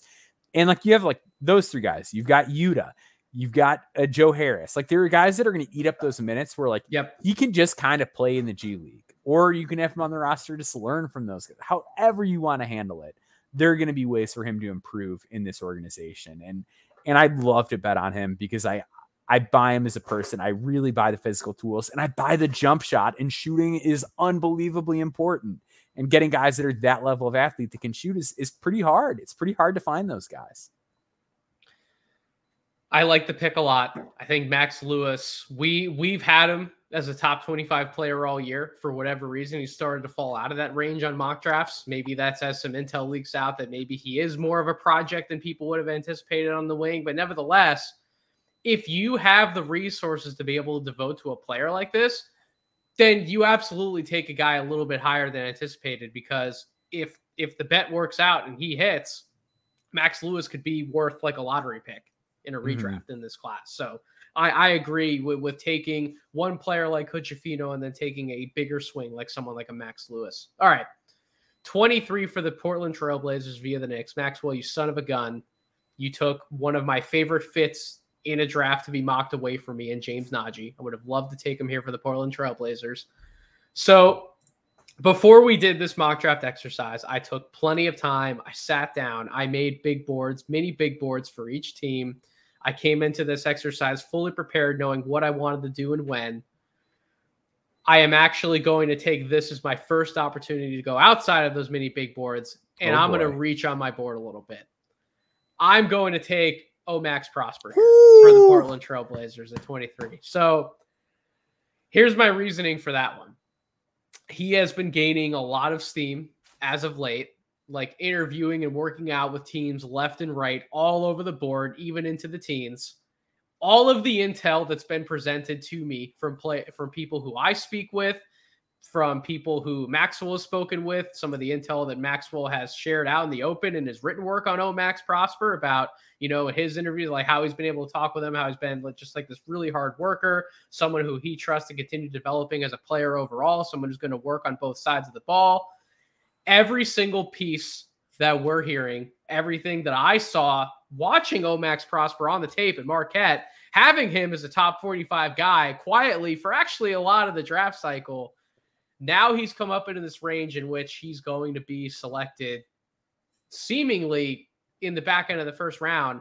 Why not a team like Portland, who needs size, who needs length, who needs any lick of defense, versatile defense that they could possibly get their hands on? And if you buy the spot up shot continuing to improve, he all of a sudden fits an incredibly valuable archetype that Portland just needs more and more of. So why not take a guy who you can make a bet that he's actually going to put in the work to become the best version of himself, someone who fills a lot of holes for this team as they continue to restructure and maybe even possibly rebuild beyond Dame whenever his time is over with the Trailblazers. Take a guy like Max Prosper and just take the swing on a ragey wing / combo forward like him. So that's my selection at 23 for the Blazers. Maxwell, you're up. 24, Sacramento Kings. Do I know where you're going? Do I know the player you're going to select? We're doing the hack all right. draft fit. We're putting the twins back together. We're taking Chris Murray here. We're reuniting Chris and Keegan. And this time, Chris is not going to be sitting behind one of the McCaffrey boys. He's going to be actually getting minutes. Front center. Yeah. So I'm gonna take Chris here. I think obviously it's like, I don't know. It feels really cliche to do this, but he's the highest player on my board, and I genuinely like the fit. Like, we don't know exactly what's going to happen to the rest of their forwards going into free agency this offseason. We might not have Harrison Barnes here anymore. So with that being the case, like, you need forwards, and Chris Murray is one. We are both kind of a bit lower on the shot. You more so than me. I think that he shot around 34% from three this year. So I don't buy the versatility aspect of it is my hang up. Yes. I'm not saying that he can't be a spot up guy, but the versatility, I'm struggling to get there with him as like this bona fide, shooter that some have made him out to be. Certainly. Yeah. So he took almost 7 a game this year and he only made 33.5%. But a lot of them were guarded. And part of that is like kind of to what you're speaking to. It's the lack of the shooting versatility. Like he was guarded, but part of the reason he's guarded is because like he's not a guy you can run off screens. He's not a guy that's gonna like juke to get himself open. Like he just doesn't have that kind of like misdirection quickness. That's not his bag. He doesn't have that. But he is a really good spot up shooter. He made like 40% of his unguarded catch and shoot threes off the top of my head. But he's just a really savvy player, knows how to cut. Not like the physically strongest, but just sort of finds a way to get where he wants. Savvy cutter, really good on the offensive glass.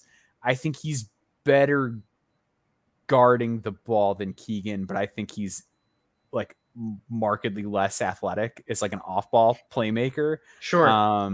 Like Keegan was almost like an energy big that first season that he played behind Luka Garza. And like Chris could not do that stuff. Like he just can't. That's not physically within his capabilities. But he is really fundamentally sound. I think he started to show a little bit more as a passer as the year went along too. But you're just getting a guy who knows how to play basketball and like teams can't ignore on the perimeter. Is he the most exciting guy? No, but he's another guy that you can add to this roster that I think like might sneaky be able to give you minutes right away and should at the very least like be around for a while. Is a guy who can play basketball well. Pick 25, the Memphis Grizzlies. So Dillon Brooks is seemingly on his way out of Memphis. This team would seemingly have a need at the small forward position. However, I do think that Jake LaRavia is going to play a much bigger role next year for this Grizzlies team. Too. I think that David Big Body Roddy isn't done playing a decent amount of minutes for this Memphis Grizzlies team. I think they're going to go out and get a veteran small forward free agent somewhere in the realm of, do they convince someone like a Harrison Barnes maybe to come to Memphis, for example? I think they're going to get some sort of answer at that spot, which frees me up to take another fun player who I may be reaching a little bit, but I don't care. I think he can play on this Memphis Grizzlies team next year. I think you would provide a lot of value as more of a combo guard than people would care to admit. And just all the shooting versatility he provides. It's just gravy for a team that can always use more floor spacing around John Morant. Give me Ben Shepherd. Give me Ben Shepherd out of Belmont. You're taking my guy. Before the podcast, I was like, I've got this guy here. And Nathan's like, I got him a little bit lower than you. And I was just drafting all my guys.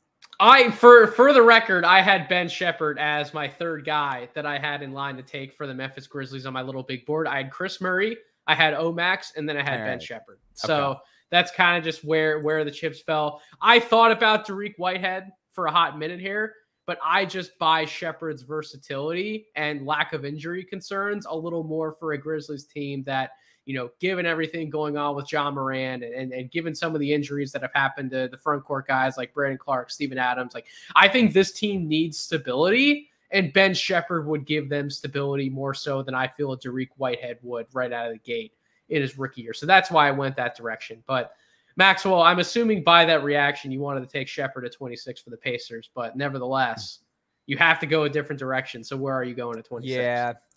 I'm actually going to go with it kind of another more upsidey play for them. Okay. I'm going to take Noah Clowney here.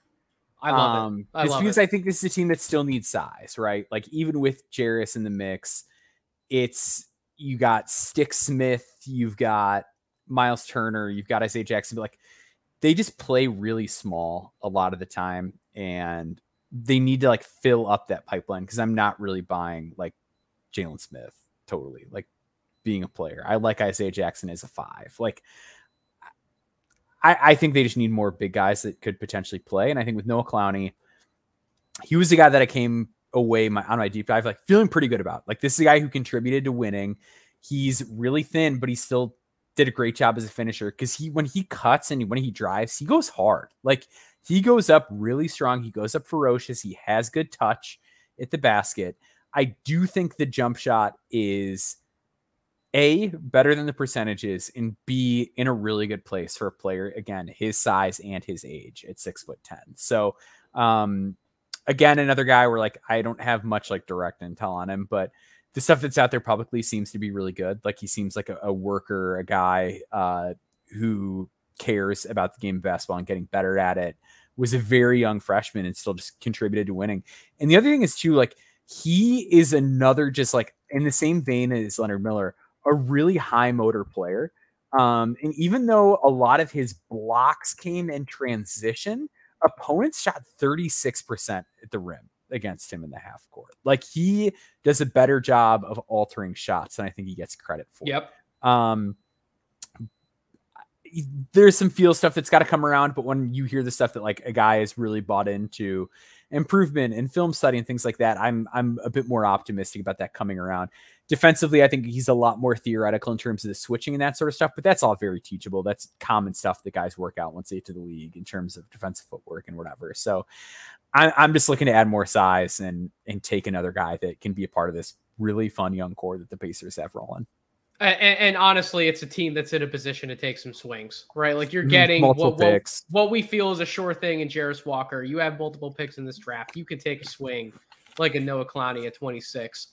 The Charlotte Hornets via the Denver Nuggets are up at pick 27. So this is my opportunity to take a swing in a sense, but not the type of swing that I feel like I could take in this space. I'm going to take Dariq Whitehead at 27, a little bit higher than where I have him on my board. But at this point for Charlotte, around LaMelo and Scoot, you know who's going to have the ball in their hands. Now you just need shooters to be able to space the floor and make their lives easier, right? So if you're telling me you can trot out a lineup with those two, and then you can add in Dariq Whitehead, Mark Williams, insert combo forward X here, and maybe go a little bit small. Maybe you have like a Gordon Hayward and Dariq Whitehead sharing the floor together. The point is, you're getting the type of spacing that Scoot and LaMelo need to operate and be the best versions of themselves. And if there's one thing that Dariq Whitehead proved he can do at college, some of the other concerns notwithstanding, he was really good at shooting the hell out of the ball. And I think that's going to translate at the NBA level. So if everything works out for him, he has a higher upside than being picked at 27.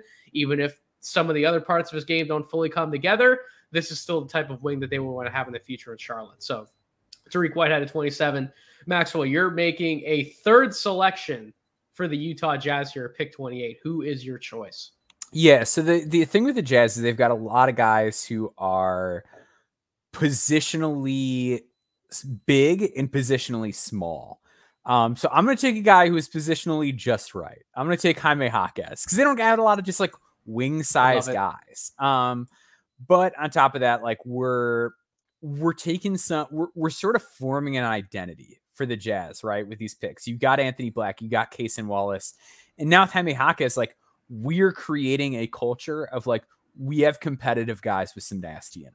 And I think that's like a great place to start, especially considering like they've been pretty open about like, we're not looking to just like stink. We're not trying to like blow this thing up. Like we've got a bunch of other teams picks. Like it's going to work out. Will Hardy was talking about that on a podcast with the Hoop Collective, right? Like they are very confident that they're going to make moves in this offseason to improve the roster and contend for a play-in spot. They are very confident about it, and adding an experienced guy like a Jaime Jaquez, that's exactly how they get themselves back into that spot if they're looking to play some of these young guys out of the gate. Yeah, and like a lot of the guys that they have in those kind of like wing positions right now, it's like Ochai, who's on the smaller side for that position, Talon Horton-Tucker, who's really long but not very tall. Fonseca is like one of those guys who's like a rookie but is like 28, and then it's like Rudy Gay. It's a lot of just like older players. Juan Toscano, Anderson, like they need kind of a youth injection at that roster spot. And I think with Jaime, like you're getting that, but you're also getting a guy who, to his credit, made a lot of uncontested threes. Like you can't leave him open. Is he a good, like true blue shooter? No, but the indicators are solid just in terms of like, he makes them when he's left open. He's a really good pull-up 2-point shooter. He's been over 40% on long twos each of the last 2 years. So like, it feels like that shoe has like a pretty solid chance of dropping. And even if it doesn't, like they've gotten away with not having a ton of shooting, like playing those guys like Juan Toscano Anderson at those positions. So,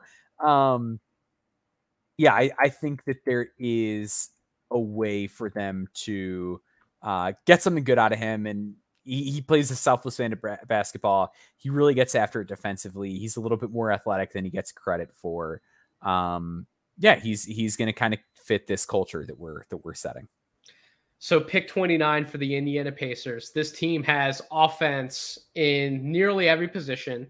They have defense in a few important positions from a playmaking perspective, but they don't have that one stopper on the perimeter who you can turn to no matter who's handling the ball on the opposite side. Go guard that guy. Go get a stop. Let's get going the other way. They don't have a lockdown defender like that, or at least someone who could develop into that. That's why I'm going to take Jordan Walsh here at 29 for the Indiana Pacers. And I'm going to sleep very well knowing that that's a guy who I was able to get at 29, someone who, if he develops more of his offensive game, that's great. I buy the slashing. I buy the live dribble passing and some of the secondary and tertiary playmaking instincts he's shown. I think the spot up shot's going to come around enough to a point where he's not a complete zero in that aspect of his offensive game. And then defensively, this really rangy combo forward, 6'8", massive torso, really long arms, someone who's going to keep filling out even more and adding more to his frame. I'm just buying Jordan Walsh long-term as this type of combo forward who you want him on your team. Even if it's for one or two specific purposes, you still want him to fill those gaps and provide that optionality for them to be able to go to in a lineup and say, hey, we want to play this more offensive focused unit at all of these other spots. Let's plug you in to fill this specific role defensively. And given your cutting, your slashing, your ability to handle the ball in transition a little bit, you're also will fit into our up-tempo style of play and what we want to do in Indiana. So Jordan Walsh at 29. Maxwell, the Clippers via the Bucks to round out the first round before we take another break here. Pick 30. Where are you going? Yes, this is a team that's like tried some kind of funky stuff with their point guard position. I don't love what I'm like getting out of that spot right now. But I like the lineups where like Terrence Mann is getting the ball in his hands and like he's able to do some stuff off of their stars. The guy I want to talk myself into is Brandon Podziemski here. Okay. But here's the thing, like this is a team that really struggles with rim pressure. And he is not solving that problem. And like you still got like Bones Highland, and it's like you've got to presume that like they kind of see a lot in him. Like if they were to bring they used assets to get him in. So I'm gonna go with somebody a little bit better bigger, who I think can get to those spots, and I'm gonna take Colby Jones. In a vacuum, Podziemski's higher on my board. I just don't like that fit here, and I think that if I'm putting Colby Jones out here, I'm getting a guy that's going to get to the rim both like by himself off of screens, but also like is a cutter. And he was another guy who's really good at catch and shoot shots this last season, which is going to be something that he does quite a bit, playing off of those other stars on this Clippers team, but also just like has some actual girth and meat and size to him. Where a lot of the guards that they have are on the smaller side, right? Like it's a lot of Eric Gordon, it's a lot of Norman Powell. It's a lot of Bones Highland, who is called Bones for a reason. So you get a guy that's a little bit more of a power guard, almost a wing that you can sort of play nominally as a guard, depending on the lineup. That might be a little bit more ready to contribute and is going to make some plays on defense, even though I'm not like super high end outcome on the defense. I think he's going to be solid on that end of the floor. But I think he brings like a nice new element to this offense. And if you're in a pinch and you've got to play him right away, I think he's going to be able to do some stuff.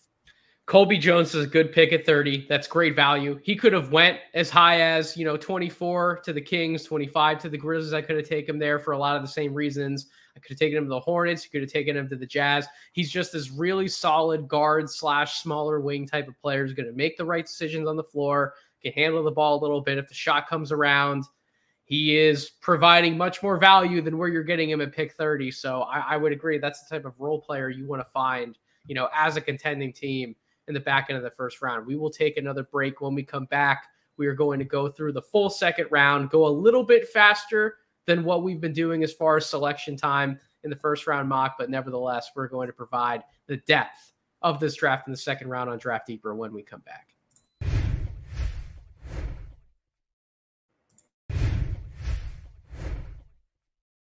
All right, and we are back. So I am on the clock at pick 31 for the Detroit Pistons.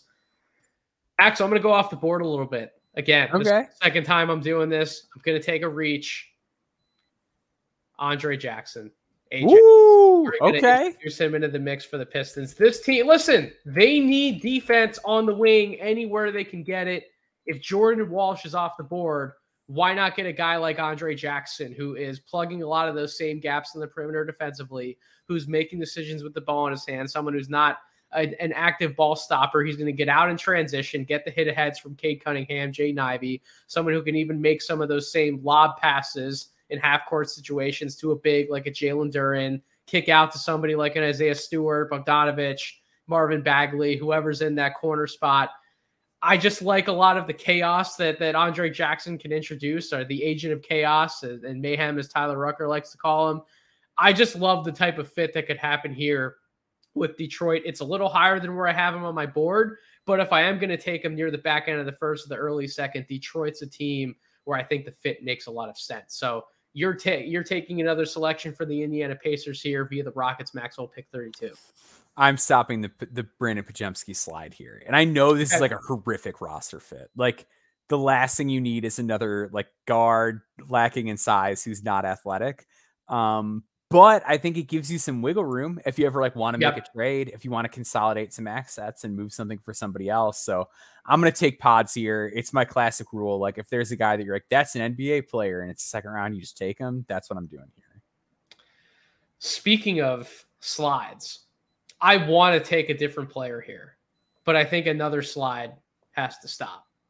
I think the San Antonio Spurs have to take Nick Smith Jr. This is way too far of a free fall. This is a team who's going to be in the market for a veteran point guard as we get into the offseason here. They could be in the Fred VanVleet sweepstakes. They could be looking towards the way of, hoping they could sign Austin Reeves and not have the Lakers match it. They could be in a Gabe Vincent market, possibly just a stopgap veteran guy at that point guard spot to help out somebody like Trey Jones, who they're also likely to bring back as a restricted free agent. Or they can trust what Trey Jones is going to give them in the short term, go the direction of a Nick Smith Jr., and hopefully, within the next few years, he's able to realize a lot of the promise that a lot of people thought he had, when he was like anywhere from 3 through 6 on preseason big boards. So Nick Smith Jr., I think that fall needs to stop there at 33. Maxwell, you're picking for the Hornets at 34. Yeah. Are you letting another free fall stop, or are you going more in the direction of where your board sits? Well, first off, the haters are going to say that I once again forgot that Nick Smith was still left on the board. Who's free falling?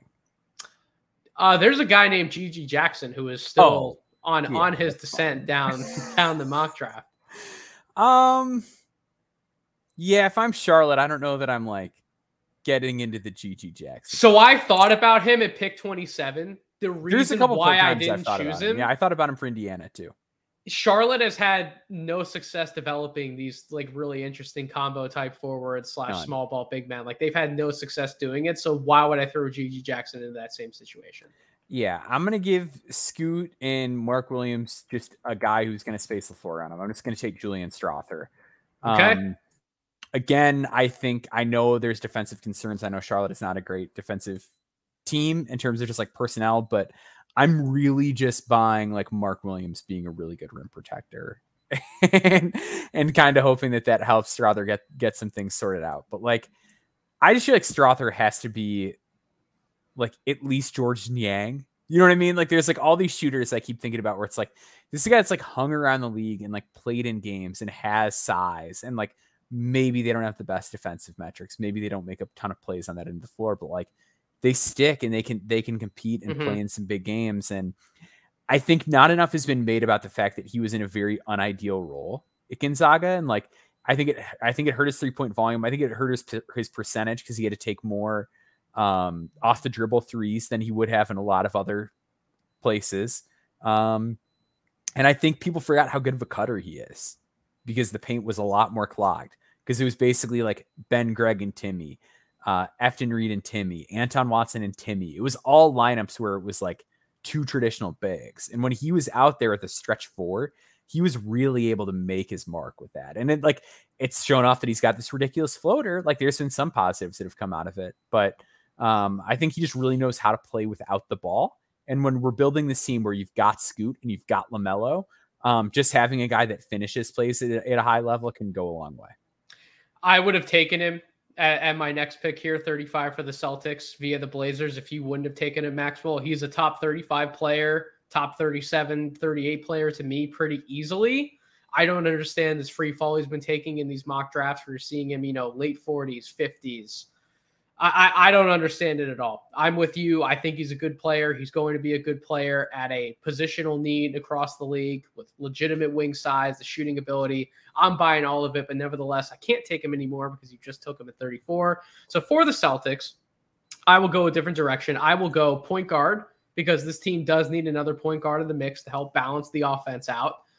I will go Marcus Sasser, even though he's not the most traditional point guard. I really thought about Amari Bailey here, but I think Sasser's got a little more juice to him. I think he's got better shooting ability, especially off the bounce right now.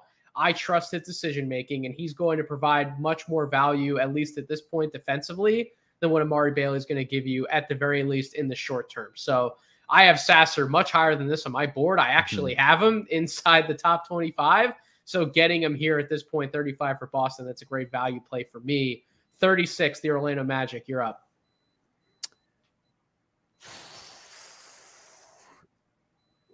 Let's do the Gigi Jackson thing.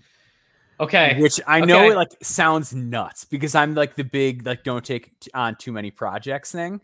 I was hoping I would get him at 37 if I were the Nuggets, because them making that trade to get that pick from the Thunder, that is the Denver Nuggets play to a freaking T. Smelling blood in the water. We can get this guy here. Let's just move and go and get him and bring him in to develop. So I'm the big don't take on too many projects guy. I've said that on every podcast. I'm you can only have so much developmental attention. I think the selling point to Gigi and Orlando is look at all these young guys that are ahead of you. Figure it out. You know what I mean? I think it's literally just a humbling experience and hope that he fights his way through it. Be look at Paulo. Look at how much more polish he has. Look at how much better Franz is defensively. Let him get his lunch eaten by his peers and hope that brings something out of him. Hope that the iron sharpens the iron. And because they've got a million guys that play his position. Again, can't have too many of these guys. Always helps in a consolidation trade. These guys tend to keep their value. They tend to get second chances. And because you have so many guys at those spots, you can just throw them in the G League for a year and just say hey, let's take a step back. Let's take the pressure off. Let's forget about number 1 rated player in your class. Let's just work through some things here. Let's just take it easy. Let's go back to square one. Let's go back to basics. Let's get you a little bit more up to speed defensively. Let's put you in an environment where you have a reliable point guard to set you up. You have a center who will take shots from more than 3 feet away from the basket. You've got more open driving lanes. The pressure is off. So in some ways it's hey, look at these guys. This is the standard that you're trying to meet. See how far you have to go to get there. And now let's go to this no pressure environment where you're in a better situation where you have more talent around you and we can just kind of guide you along and let you figure these things out. No, I agree with all of the reasoning behind the Gigi Jackson pick. The free fall had to end at some point, and so it ends with Orlando at 36. I'm up for the Denver Nuggets via the OKC Thunder per the trade that went down during the finals. They were able to snag this pick. I will take Kobe Brown out of Missouri, and I just think this is the type of player that the Nuggets would target. They need someone who can come in, who is experienced, who knows his role, who knows his strengths, who will play within himself and provide immediate value out of the gate for a team that's going to be looking for role players on the cheap, because some of those pieces we saw help the Nuggets win the finals, they may very well be out the door, right? Bruce Brown doesn't have to come back. Bruce Brown could opt out and take a contract offer anywhere from, Max, what do you think he'd get on the open market? I think he'd get 18 million plus on the open market. I really do. I think Bruce Brown's going to be a hot commodity. Someone's going to be and our fit will be exactly the same as it is. Some team is going to talk themselves into and that is going to work here. And it probably is not going to work to the same extent as it does alongside maybe the best player in basketball. Right. I'm not sure he's like a 20 million per year player, but I think a team could talk themselves into 17 to 18 pretty easily, given where the cap is going to fill out some role players and some additional slots if you're a good team. So Kobe Brown, stretch forward out of Missouri, shot the hell out of the ball this year, took a massive jump in his shooting percentages. But if that jump can maintain anywhere near where it did, shooting a ridiculous, what was it, almost 45% from three-point range, if he is a consistent 38 to 40% three-point shooter, I mean, this is a great get for a team like Denver, who will continue to need floor spacing around Murray, Jokic, and Aaron Gordon. Maxwell, pick 38 for the Kings via the Pacers. Yeah, if the Kings had success with like big men that are left-handed and can really pass. Yeah, that seems like something they're very familiar with. I've got Trace Jackson Davis just stare at me in the face here. And he is far from being able to like space the floor to even the degree that Sabonis can, in that he does not even like take a jump shot. I like real quick, Nehemias Queta, I'm like still holding that stock. Like I loved how that dude passed. I like him too. When I watched him at Summer League, he was so good. And like in that one NCAA tournament game, like he was just controlling everything. Yeah, he was awesome in that Summer League game. I still think like maybe he's going to be a guy, but there's still like some depth issues at the center position here. They seemed really hesitant about like giving Rashawn Holmes minutes in those playoff series. Like it just seemed like they don't fully trust what he's going to do on the defensive end. And with TJD, like he is undersized for a center, but he can really jump. And he's going to play really hard and like try his best to protect the rim. So at least like there's that. Like, is he as big as you would like him to be? No, but in a pinch, is he going to be able to like play the center position and protect the rim? I think his instincts and leaping ability are going to be able to get him there. Yeah.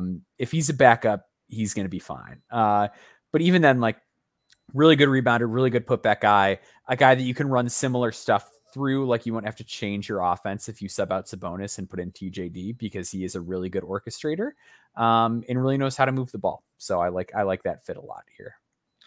So that leaves me at pick 39, the Charlotte Hornets via the Utah Jazz. I am going to take. I'm torn. You know what? No, screw it. We're going to go a little project-y with this route, because we've taken a few guys who may need some time, but I don't think they need quite the same developmental resources as this player. But if this player hits, he's filling a lot of the same gaps that they're looking for at some of these other positions in terms of the combo forward/wing archetype. I'm going to take Julian Phillips here for the Hornets. Ooh. I think this is a great value play. And again, I thought you were going to take your guy CD here. I thought about it, but so the thing with Sissoko, and the reason why I just haven't found a fit going down this mock draft like I'd want to, despite where he's ranked on my board, he has not proven that he is a consistent scorer in any way, shape, or form. I get that Julian Phillips isn't a great shooter right now either, but he at least has proven to me that he can finish around the basket. I think some of the mid-range touch is there. I think some of the floater touch is going to be there. So I'm comfortable in those aspects. I think he's an underrated, quick decision maker. And then he's going to be someone who, again, he has the ability to move off cuts, move in transition, and then the potential defensive versatility he can give you down the line. All of these skills aren't at an NBA level yet, but they all have the ability to get there in a way where I think he complements some of the players around the Hornets much better than someone like a City Sissoko. But we do have to end that free fall at some point as well. Nevertheless, you're back on the clock, Maxwell, with the Denver Nuggets, pick 40. Yeah, so Bruce Brown might be gone. So it wouldn't hurt to get like another guard wing size player in here. This guy, this guy is not the playmaker that Bruce Brown is. But I think he has shown what he can do in a role playing off of a very heliocentric creator who likes to put their back to the basket. I'm taking Seth Lundy. I love it. Yep. Of course, the guy who put his back to the basket at Penn State is 6'3", but really good catch and shoot player, good athlete, took on a lot of tough defensive assignments, has some work to do as far as what he does as an off the ball defender. But but just a really good, really dynamic shooter who looked like so comfortable launching from NBA range at the combine, makes winning plays, is scrappy, tough, loves big moments, which he's going to need to if he ends up in some of these games for Denver somehow, which like I don't think he's going to do out of the gate, but you never know. And yeah, he's a good cutter. He like knows how to move without the ball, and he finishes tough when he gets to the basket. Good rebounder for his position too. And again, it's one of those situations where this is a guy whose weakness is he doesn't move the ball well, and you're putting him in a predicament where like he will strictly be asked to finish plays. So I love the fit here with Seth Lundy. All right, 41 for the Hornets. I could absolutely take Sissoko here as well, even though I could have taken him at 39. But I think the Hornets have made enough picks in terms of roster spots that they may very well have to account for, whether it's a guaranteed spot, whether it's a two-way contract slot. I'm going to actually project them to take a draft and stash player here. I'm going to go Tristan Vukcevic, someone who made some waves at the NBA Combine, someone who showed a little bit of shooting touch in some ways that we didn't necessarily expect it, someone who I think moves a little bit better than we initially anticipated, and he's one of these guys, if he's going to be a stash for you, that could be a good backup center play for the Hornets down the line. So Tristan Vukcevic is my pick at 41. Maxwell, 42 for the Wizards. Who you got? I'm going to go CD here. Great pick. Yeah. I would have loved him at the next pick at 43 for the Blazers. Yeah. I just think you're getting a guy who's like a project, but he's like close enough at enough things that it's like you can squint and see a guy who plays in playoff games. Like can pass well enough, can defend, can kind of shoot off the catch, just like not efficient enough anywhere yet as a scorer. Handle comes loose, gets a little bit out of control, fouls a lot. Like he's just rough around the edges, but like if you can round out those edges, that's a great guy to have. No, I agree 100%. I think he's a great value play there. At pick 43 for the Portland Trailblazers, I'm going to make this interesting. I'm going to go with Adama Sanogo here. Okay.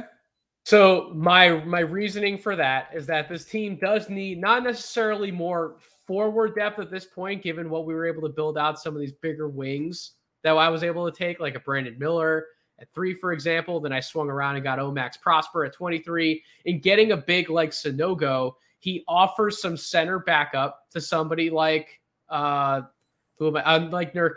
at their starting spot, right? And he's a different type of big man that they can bring off the bench. Someone who I am buying into more of his defensive versatility from a playing in space and a little bit of switchability to him. I buy his offensive game in the sense that you can swing the ball to him in the post. He can get you a bucket on more matchups than you may think.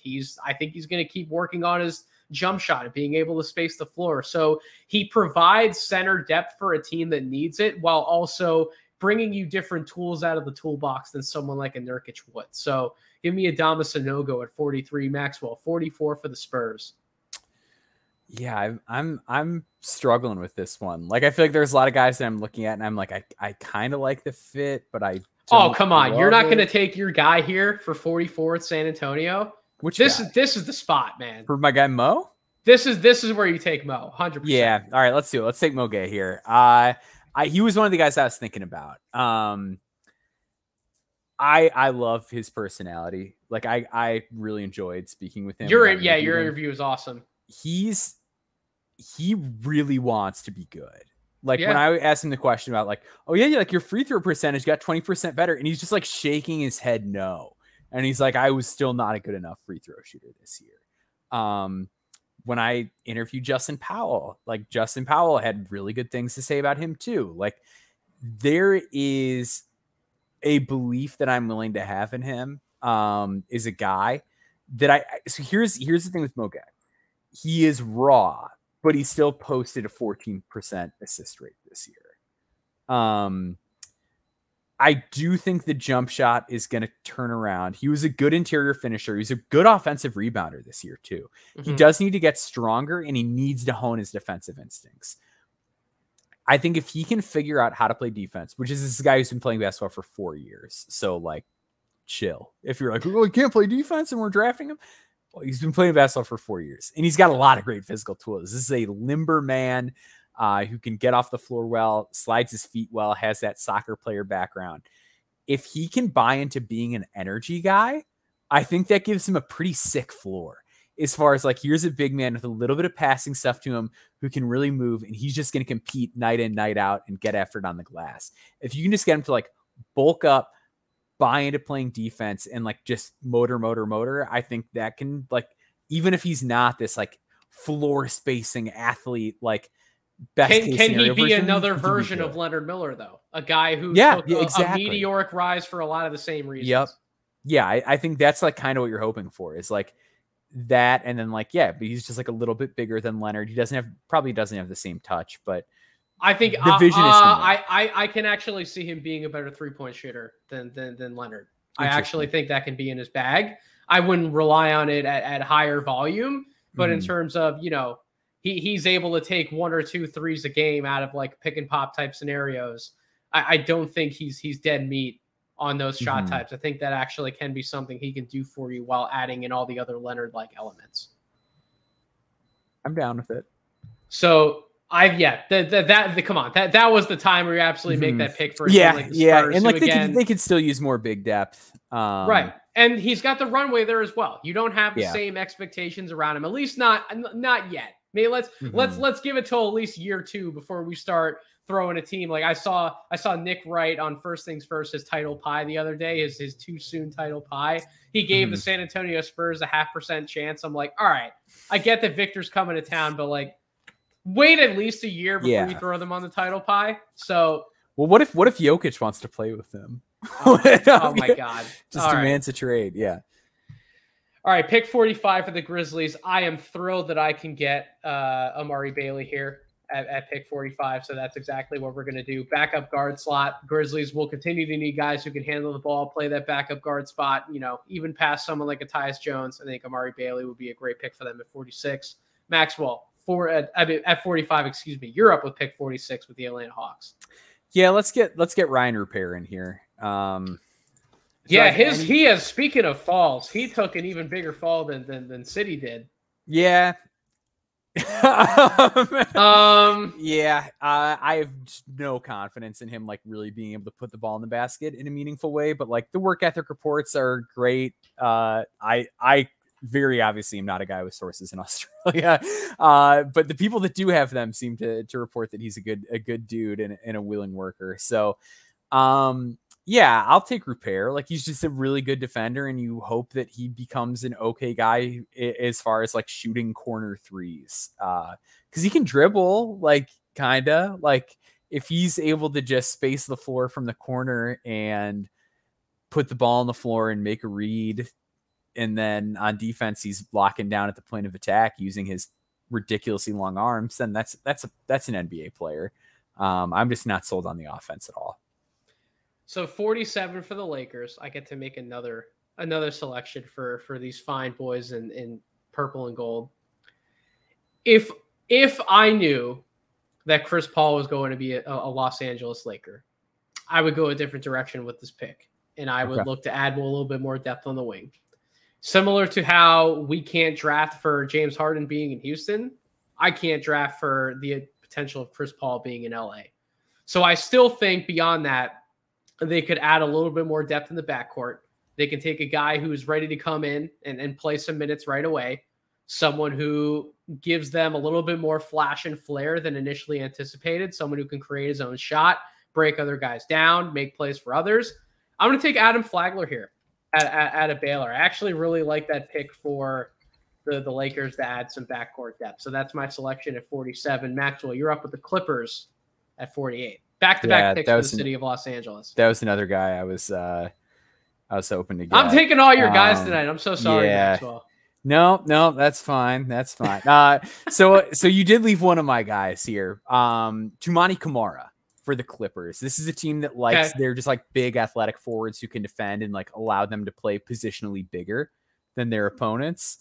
I really am like optimistic about Toumani Camara to a degree that I don't think a lot of people are. I would even consider reaching for him in like late 30s, early 40s. If this guy shoots it, what more do you want than like a super physical NBA athlete that can defend up and down the spectrum and make these plays off the ball on defense too. And like, just don't ask him really to make rolls hard at the decisions on basket. offense. I don't think his decision making is that bad. I think it's gotten better every year. And I think that he was overextended at Dayton because they played Kobe Elvis at point guard because they had all these injuries. I think that if you just have him in like, you've got to make a decision like really fast, I think it's going to like reel in some of the overambitious stuff where he was making a lot of mistakes and having like these 6-7 turnover games. So I think if you put him in a complimentary role, I think he can really figure some stuff out. All right, 49 for the Cavs. Damn, I'm torn. I would love to take a guy like a Ricky Council or a Jalen Clark here to give them a wing. Maybe they're viewed more as guards, but I think in time they will be able to play up to the 3.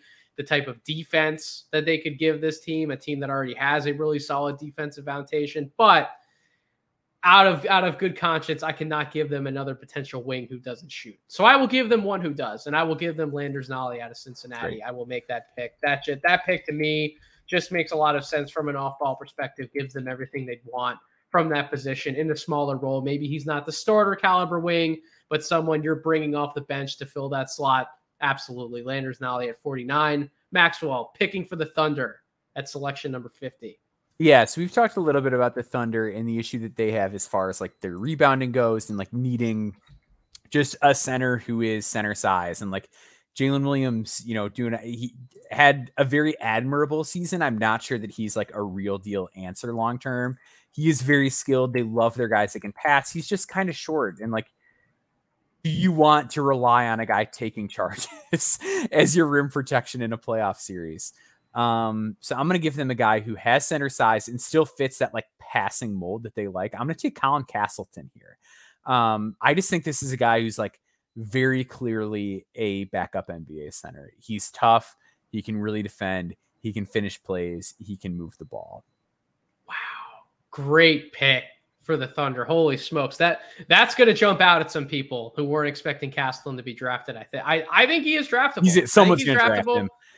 He's really good. Like I don't know. Like he's one of those guys that you watch and it's like, yeah, maybe like sometimes he looks a little stiff or whatever, but like he's effective and he is got a lot of competitive spirit in him, shall we say. Like he's a guy that I think he's going to get under people's skin in a way that like, if he's on your team, you're going to love him. And if you're playing against him, you're going to hate him. And like, there's value in like just taking the guys that other teams don't want to play against. That team needs backup size in the worst way. They need someone who's different than Chet Holmgren, who's different than someone like a Jalen Williams out of Arkansas. Like they need a little bit of a different dimension there. Castleton would give that to them. 51 for the Brooklyn Nets. Speaking of players who we may feel are draftable, or I may feel are draftable, but consensus may not have them in mock drafts, I'm going to take Jalen Pickett out of Penn State. Why not? So I'm going to give this team another guard who, you know, while Jalen Hood-Schifino is looking to iron some kinks out, and maybe they have other ways in which they need to go out of that point guard position, someone who, as a third guard on a roster, or even as a backup or a spot starter on some nights, depending on the depth that's available to them, I trust Jalen Pickett to come in, albeit a little bit unconventional, but still run the show for an NBA team and provide production in the ways in which a team needs it to go on both sides of the ball. I will take a leader, a grown-up and adult in the room, someone who's been a leader now 2 different spots for the last 5 years in college basketball, someone who was produced in a triple-double threat on an almost nightly basis at Penn State. I will take Jalen Pickett there for the Brooklyn Nets at 51. Maxwell, 52 for the Phoenix Suns. Yeah, so the Suns were a little bit betrayed in the playoffs when it came to like lack of size, lack of shooting. And I'm not confident in this guy at all as far as like defending in a playoff series. But if you can find a way to make it work, he might be able to offer you something. I'm going to take Hunter Tyson with this pick here. Okay. We are really digging into the draft deeper well with the last like 4 picks here. Yeah. He's a guy who's just like a really good shooter. He took a lot of threes. He made 40% of them. He's been moving so much better during the draft process, even like at league camp in the combine after having an ankle injury at Portsmouth. Like he's moving just straight up better than he did at Clemson. Really gets after it on the glass too, which helps. if he can find a way to stay above board on defense, which I'm still not fully confident in, there's some real value there. So 53 for the Timberwolves via the Knicks. I think I'll make Metcalf happy with this pick because he always wants to add defense no matter where it is coming from. So at this point, I know the injury is a little rough and he's not going to be available to play necessarily anytime soon, but Jalen Clark out of UCLA, I think this fall has gone on long enough. I will take him at pick 53 to help bolster the Timberwolves defense there in the backcourt. Hopefully, again, as I mentioned, potentially with the Cavs, maybe he's able to slide up and guard some threes in time as he continues to fill out his frame. It's certainly one of those guys you want him defending for you in space. So Maxwell, 54 for the Sacramento Kings.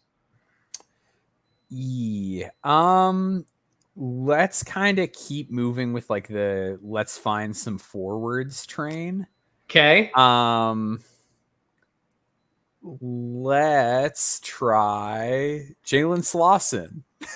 Okay. I was wondering when he was going to be selected in this. Yeah, he's like barely in my top 60. Like I know like what the numbers say. I just have some real concerns about what he does on offense at the NBA level because he is a big time like got to take the time with the ball in his hands a lot in college, and like when he has to pass on the go, it is not nearly the same as like when he's backing somebody down at the elbow or in the mid post. Like it's just he's not the same. A little weird in terms of like how he attacks, not the most like speedy downhill guy, even though he has like the ability to really fly. But I think in a team like Sacramento, where he is more like roll man, cutter, like catch and shoot, like it could simplify the offensive role and like allow him to make easier reads as far as his passing goes. It could kind of like pare down his offense, allow him to do what he does well. I still just have some concerns about like how the offense scales defensively. I like him on wings. I think he's quick enough, strong enough that he'll be okay. It's just a matter of like, is he going to find a way to score efficiently enough and make his passing and like ability to read the game at a high speed work at the NBA level. All right, pick 55 for the Indiana Pacers via the Cavaliers. The Pacers have made enough draft selections in terms of taking up roster spots. They got to go stash here. Best stash available at this point on my board. Vincent Valerio Bodon, out of Hungary, someone who is a 6'9", legitimate combo forward shooter, someone who will provide spacing for you at a good level. I think he can do a little bit more in terms of putting the ball on the deck than what you got to see on the tape. If you look him up on Synergy and you go back and you watch some of his film overseas, was asked to play a very specific spot up role. I think he has a little more to his game than that. A lot of the intel that I've been able to receive on Vincent has been excellent. And I think if he works out on both sides of the ball, that's the type of swing you want to take with him at his size, later in the second round. If you're going to take a swing on somebody, why not take a 6'9" guy who has some shooting versatility to offer and a little bit in terms of putting the ball on the deck. So as a stash pick, Vincent Valerio Bodon. Maxwell, pick 56 for the Memphis Grizzlies. Yeah, I'm going to take another one of those, like, a lot of stuff is close, but nothing is like, here's what he does kind of guys here. I'm going to take Jalen Wilson. This is a team that's looking to compete. They need kind of guys that can fill in those wing spots. Like the three position is like really what killed them in the playoffs this year. Am I fully confident that he shoots? No. Do I like the athleticism? Not really. Is the defense just fine? Yes. But like he's played in tough games. He works hard to get to his spots. He's a pretty willing shooter. He took a ton more this year. And he was actually pretty good at the basket, like when he was playing with more shooters. And like, granted, Christian Brown and Ochai is like one of the best space floors you're going to get in college basketball. But I still just think he might find a way. Like he's a really tenacious competitor. He's a winner. Yeah, he's like the guy I feel best about for a team that's looking to compete right here. All right. Pick 57 for the Washington Wizards. I'll give you one guess. Glaring name that we've left out to the exercise at this point, who has not been drafted, who once upon a time was mocked far higher than this in any mock draft exercise. Can you guess the player who I'm talking about? Got to be Terquavion Smith. That's the one. Okay, yep. Take him at 57. It just, listen, there's a number of other directions I could have went here, but at this point, if I'm getting Turk at 57, that's just way too much value. And I get it. A lot of people, us included, are down on his archetype, on the type of guard that he is, the fact that he is this gunner who's been inefficient, who's not the best decision maker, who's not the best defender at that spot. But if for whatever reason it all comes together and it works out, that's the type of pick that would make Wizards fans very happy at 57. And we didn't take a guard for them at other points in this exercise. We took Taylor Hendricks and City Sissoko, so there is room for them to take a swing on a guard here, especially in an era in which they could be stepping into a rebuild. Give Terquavion Smith opportunity, see what he can do, what he can on an NBA floor, and let things play out for them in that sense. So Turk at 57, Maxwell, final pick of our mock draft, 58 for the Milwaukee Bucks. Mr. Irrelevant in this exercise. Yeah. Lee. Yeah, I mean, this is just like a team that this roster is odd, man. So can I just read off some names really quick in terms of guys who haven't gone? Because I'm considering somebody that I don't think a lot of people would. But yeah. So highest players on my board who haven't been taken, we have Jordan Miller and Isaiah Long out of Miami. We have Ricky Council out of Arkansas, who hasn't been taken yet.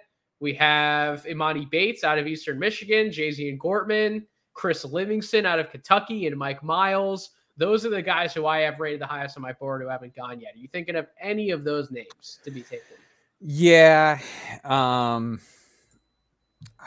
think this is so boring. I think I'm going to go with Jordan Miller, which is just like, I don't really totally buy it. I thought at the combine he produced, but it looked like he had a really hard time and got really confused when he couldn't just get where he wanted with the ball on a court full of NBA athletes. But a system like Milwaukee, if he can just get the catch and shoot shot there, he should be okay. Because he's going to have ample opportunities to cut. The attention is not going to be on him. He's going to be able to set good screens for guys. And then he's just going to play defense. So I think there's a world where you can envision him in a role that's I mean, he's not going to shoot threes at that volume. Maybe not. I mean, I think he might be fine. If you're taking Jordan Miller, I think Jordan Miller could be drafted higher than this. I think I do too. I'm just mean the fit with the Bucks is just kind of weird, but he's a guy that is experienced and knows what he's doing, and that's exactly what this team needs. That's it. Yeah. And it's tricky because a lot of the guys that they like to play those roles are guys that predominantly shoot threes. Pat Connaughton in the playoffs was just chucking threes. Grayson Allen was chucking threes. That's where they tend to go, and Jordan Miller's not that. So can I ask you a question? Yeah, you know who else I thought about here? Who? Imani Bates. Yeah. I thought about it just because he's gonna chuck threes. Is he gonna play defense at all in a playoff series? Lord, no. But when you've got Giannis and Brook Lopez to clean up those messes, maybe you can make it work. You're drafting in 58. You're putting a swing. Yeah, let's do it. Let's change it. We're going to Imani. All right, we're walking it back. We're putting Imani in here, and we're hoping that the Bucks culture and Giannis can give those press conference talks to him and let him know what he's got to focus on and whatever. But if anyone's actually listening to this podcast 2 hours in, yes, we did change a pick. Sorry, we went against the rules of the conventional draft, but tough luck. Yeah. I still had my finger on the chess piece, so anyone who's just looking at the mock draft results on Twitter will think that Maxwell just made that pick out of and that's just the direction he wanted to go this whole time. My question for you: why did we not draft Ricky Council? That's probably the one name that I think a lot of people would have reviewed this mock draft and be like, how did he not go in this exercise? Why? Because I have my reasons, but why are you literally on Ricky? So Ricky is probably the highest guy on my board that didn't get picked. Yep. I believe he is. He's 51 for me. Ricky can't shoot, and he is unquestionably an NBA athlete. He is a physical specimen, gets to the line like crazy. He has some weird defensive hiccups, but I think that's stuff that he can get coached through. And I think he has that dog in him and is a leader. And I love the way that his team rallied around him. But when you're talking about a guy who has just a busted shot. It's hard, like, especially when you're picking for like those contending teams in the second round, to be like, let's take the guy whose jumper is broken. And when you're picking for a lot of the rebuilding teams, it's like, well, what about this guy who's got like more upside, or this guy is more complimentary to our star player? Like Ricky Council just is not complimentary to very much right now. So his best games that you can point to in college, because people want to say like he was a really productive player at Arkansas. Like he was the one guy who was able to make things happen on the court when others couldn't for that Arkansas team at different points in the year. His best games though were him trying to get to the free throw line at like a high volume. And like, what NBA team's going to give him the opportunity to actually live on that type of like shot and opportunity diet? At some point, he needs to space the floor in an effective way, or be a more active off ball player, or show some playmaking versatility. He really didn't show a lot of those things at Arkansas. So I can get that you can talk me into some of the defensive value, but offensively, I just don't know where he fits in properly for an NBA team. You can take him in the 30s. You can draft him that high. I just don't feel comfortable doing it. And if you don't take him in the 30s, then you start getting to a point where he can just slide on, who knows, potentially out of the draft. I think he'll be drafted like on June 22nd, but we don't know for sure. That's probably the one name that stuck out to me. Other than that, I think we got a lot of the guys that we wanted to make sure were selected in this exercise, as well as, especially in the second round, introducing our audience to a lot of names who they might not be expecting to hear their name called on draft night, but could very well be in that position in what's going to be a wild 2023 second round. I can't wait to see how this potential shit show I know we're going super long, but who were your top 3 ranked guys that didn't get drafted? My top 3 guys that didn't get drafted were Isaiah Wong, Ricky Council, and Jay-Z Gortman. Okay. So I had Ricky, who we mentioned, and then it was Nadir Hiffy, Jordan Miller. Your Nadir love is we're gonna keep texting about this off air, but like that's Maxwell is firmly in the camp of, if you need to stash somebody in the second round, take a shot on the guy who reminds you of Campazzo and just live with it. Yeah. I'll say like Serge Abari Rice and Demoy Hodge right there. And I don't think those guys are going to get drafted just because of their age. Like I think they're more competing against like guys who've been in the G League for a minute. But I like both. I think both those guys like sneaky might be able to play. Chris Livingston didn't get drafted. I'm sorry. I don't find that as a surprise. I really don't. I get that a lot of mock drafts are going to have him in there because he's like this household name prospect out of Kentucky. He did nothing for me at Kentucky to prove to me that he's an NBA player next year. I think his road's going to be a little longer than you think. Hodge was a great call out. Tosan out of Princeton. Tosan was right there for me too. He's going to be one of the first undrafted free agent calls. I like me some Jalen Martin out of Overtime Elite, Craig Porter Jr., Amari Moore, Keontae Johnson. There's a lot of names that I think are going to get some calls right away on draft night, even as the second round's progressing. Like, hey, if we're able to lock you in for this 2-way contract, what do you think about that? I think there's going to be a lot of movement that we hear about immediately as soon as the draft's dead. All of a sudden, we're seeing a flurry quicker than usual of like 15 to 20 guys getting these 2-way deals. Because I think that there's a lot of talent in that market. We may not want to jump out of our seats to use a second round pick on them, but there's a lot of talent available. And that's just how I see it. And especially now that there's like a third 2-way. Like that has been like the biggest thing that I've been thinking about with like a guy like Jake Stephens, who like I'm just like perplexed that he's not in any of these mainstream top 100. Charles Bediako, Azuolas Tubelis. Like we can go down the line. Yeah, like there's a lot of guys where it's just like, or like Craig Porter is like another one you mentioned, where it's just like the statistical profile here is just like too interesting. Like it's too interesting to just be like, we gotta try. We gotta try it. Like there's a lot of guys like that. Right. And those guys could even get drafted in the second round. They might. It's not out of the question. So, no. All right, Maxwell, we have gone a long time on this podcast, but it was warranted. This is our final show before the draft. We had to make sure we left everything on the table. So any parting thoughts to leave the audience with about the 2023 NBA draft class? Not really. I mean, just a sincere thank you to everyone who is still listening at this point, but it's like, just listen to us throughout the entire draft cycle. Like it makes this so much more pleasurable. Like we do so much work, like so much work to be able to put ourselves in a position where we feel comfortable talking about this many players on a week. Yeah, and like pick 58, the undrafted free agent market. Like there's a lot of work that goes into that. Trying to like know 100 plus guys like the back of our hand, just so that like if they come up, we're able to talk about them. So like having this community, having the feedback that we get, having the No Ceilings listener base, and like just the other guys at No Ceilings too, and other girls too. We got Paige. Like just having our crew and our listener base, like it makes it so much more pleasurable and motivating to know like we're going to put this out there and then we're going to get to like talk about it with people. Like there's some people that listen, that give us feedback, that critique us, that want to talk to us about it. And like that's very motivating. And I don't think our listeners probably know how much they mean to us just on that front alone, like making us feel like the work that we put in is worth it. Whether you're a casual fan, a hardcore fan, just an NBA junkie who's trying to tune in at the right time for draft coverage, whether you're in a front office, you're a professional scout, you're an agent, no matter who out there is listening, we love to connect with everyone. And we're so thankful that there's a lot of people out there who want to in turn connect with us. We are very appreciative of those relationships. We do not take them for granted with any member of the audience.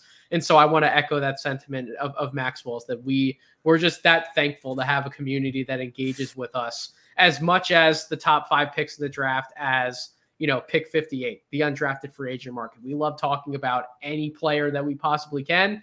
And we're going to keep doing the same thing in the 2024 NBA draft cycle as well. But I know there's an off season in between. There's NBA talk that we're going to get into. There's some draft grades and favorite picks that we're going to get to hand out well before we get to 2024. But a sincere thank you to everyone who's been listening to this episode of the podcast, as well as following No Ceilings all year long as a draft collective. And if you aren't following us on Twitter at this point, I find it very hard to believe that you wouldn't be if you've listened to 2 hours and 16 minutes of a podcast. So please make sure you're following us on Twitter at No Ceilings NBA. You can follow me on Twitter at Draft Deeper. You can follow Maxwell on Twitter at Boundboards. And most importantly, make sure you are subscribed to NoCeilingsNBA.com, which will also take you directly to our Big Cartel shop. You can get the draft guide. You can be in the know on a lot of these guys. You can pick up some sick merch to represent on draft night when you're watching with your friends and family on June 22nd. You can tune in, engage with us in all of the right ways. Make sure you're subscribed, locked into all of our content. We got more coming. We'll have plenty after the draft, but until we are able to meet again on this podcast feed after the 2023 NBA draft, Maxwell and I thank you all for listening to this episode. We hope you all have a wonderful rest of your week and a merry NBA draft night.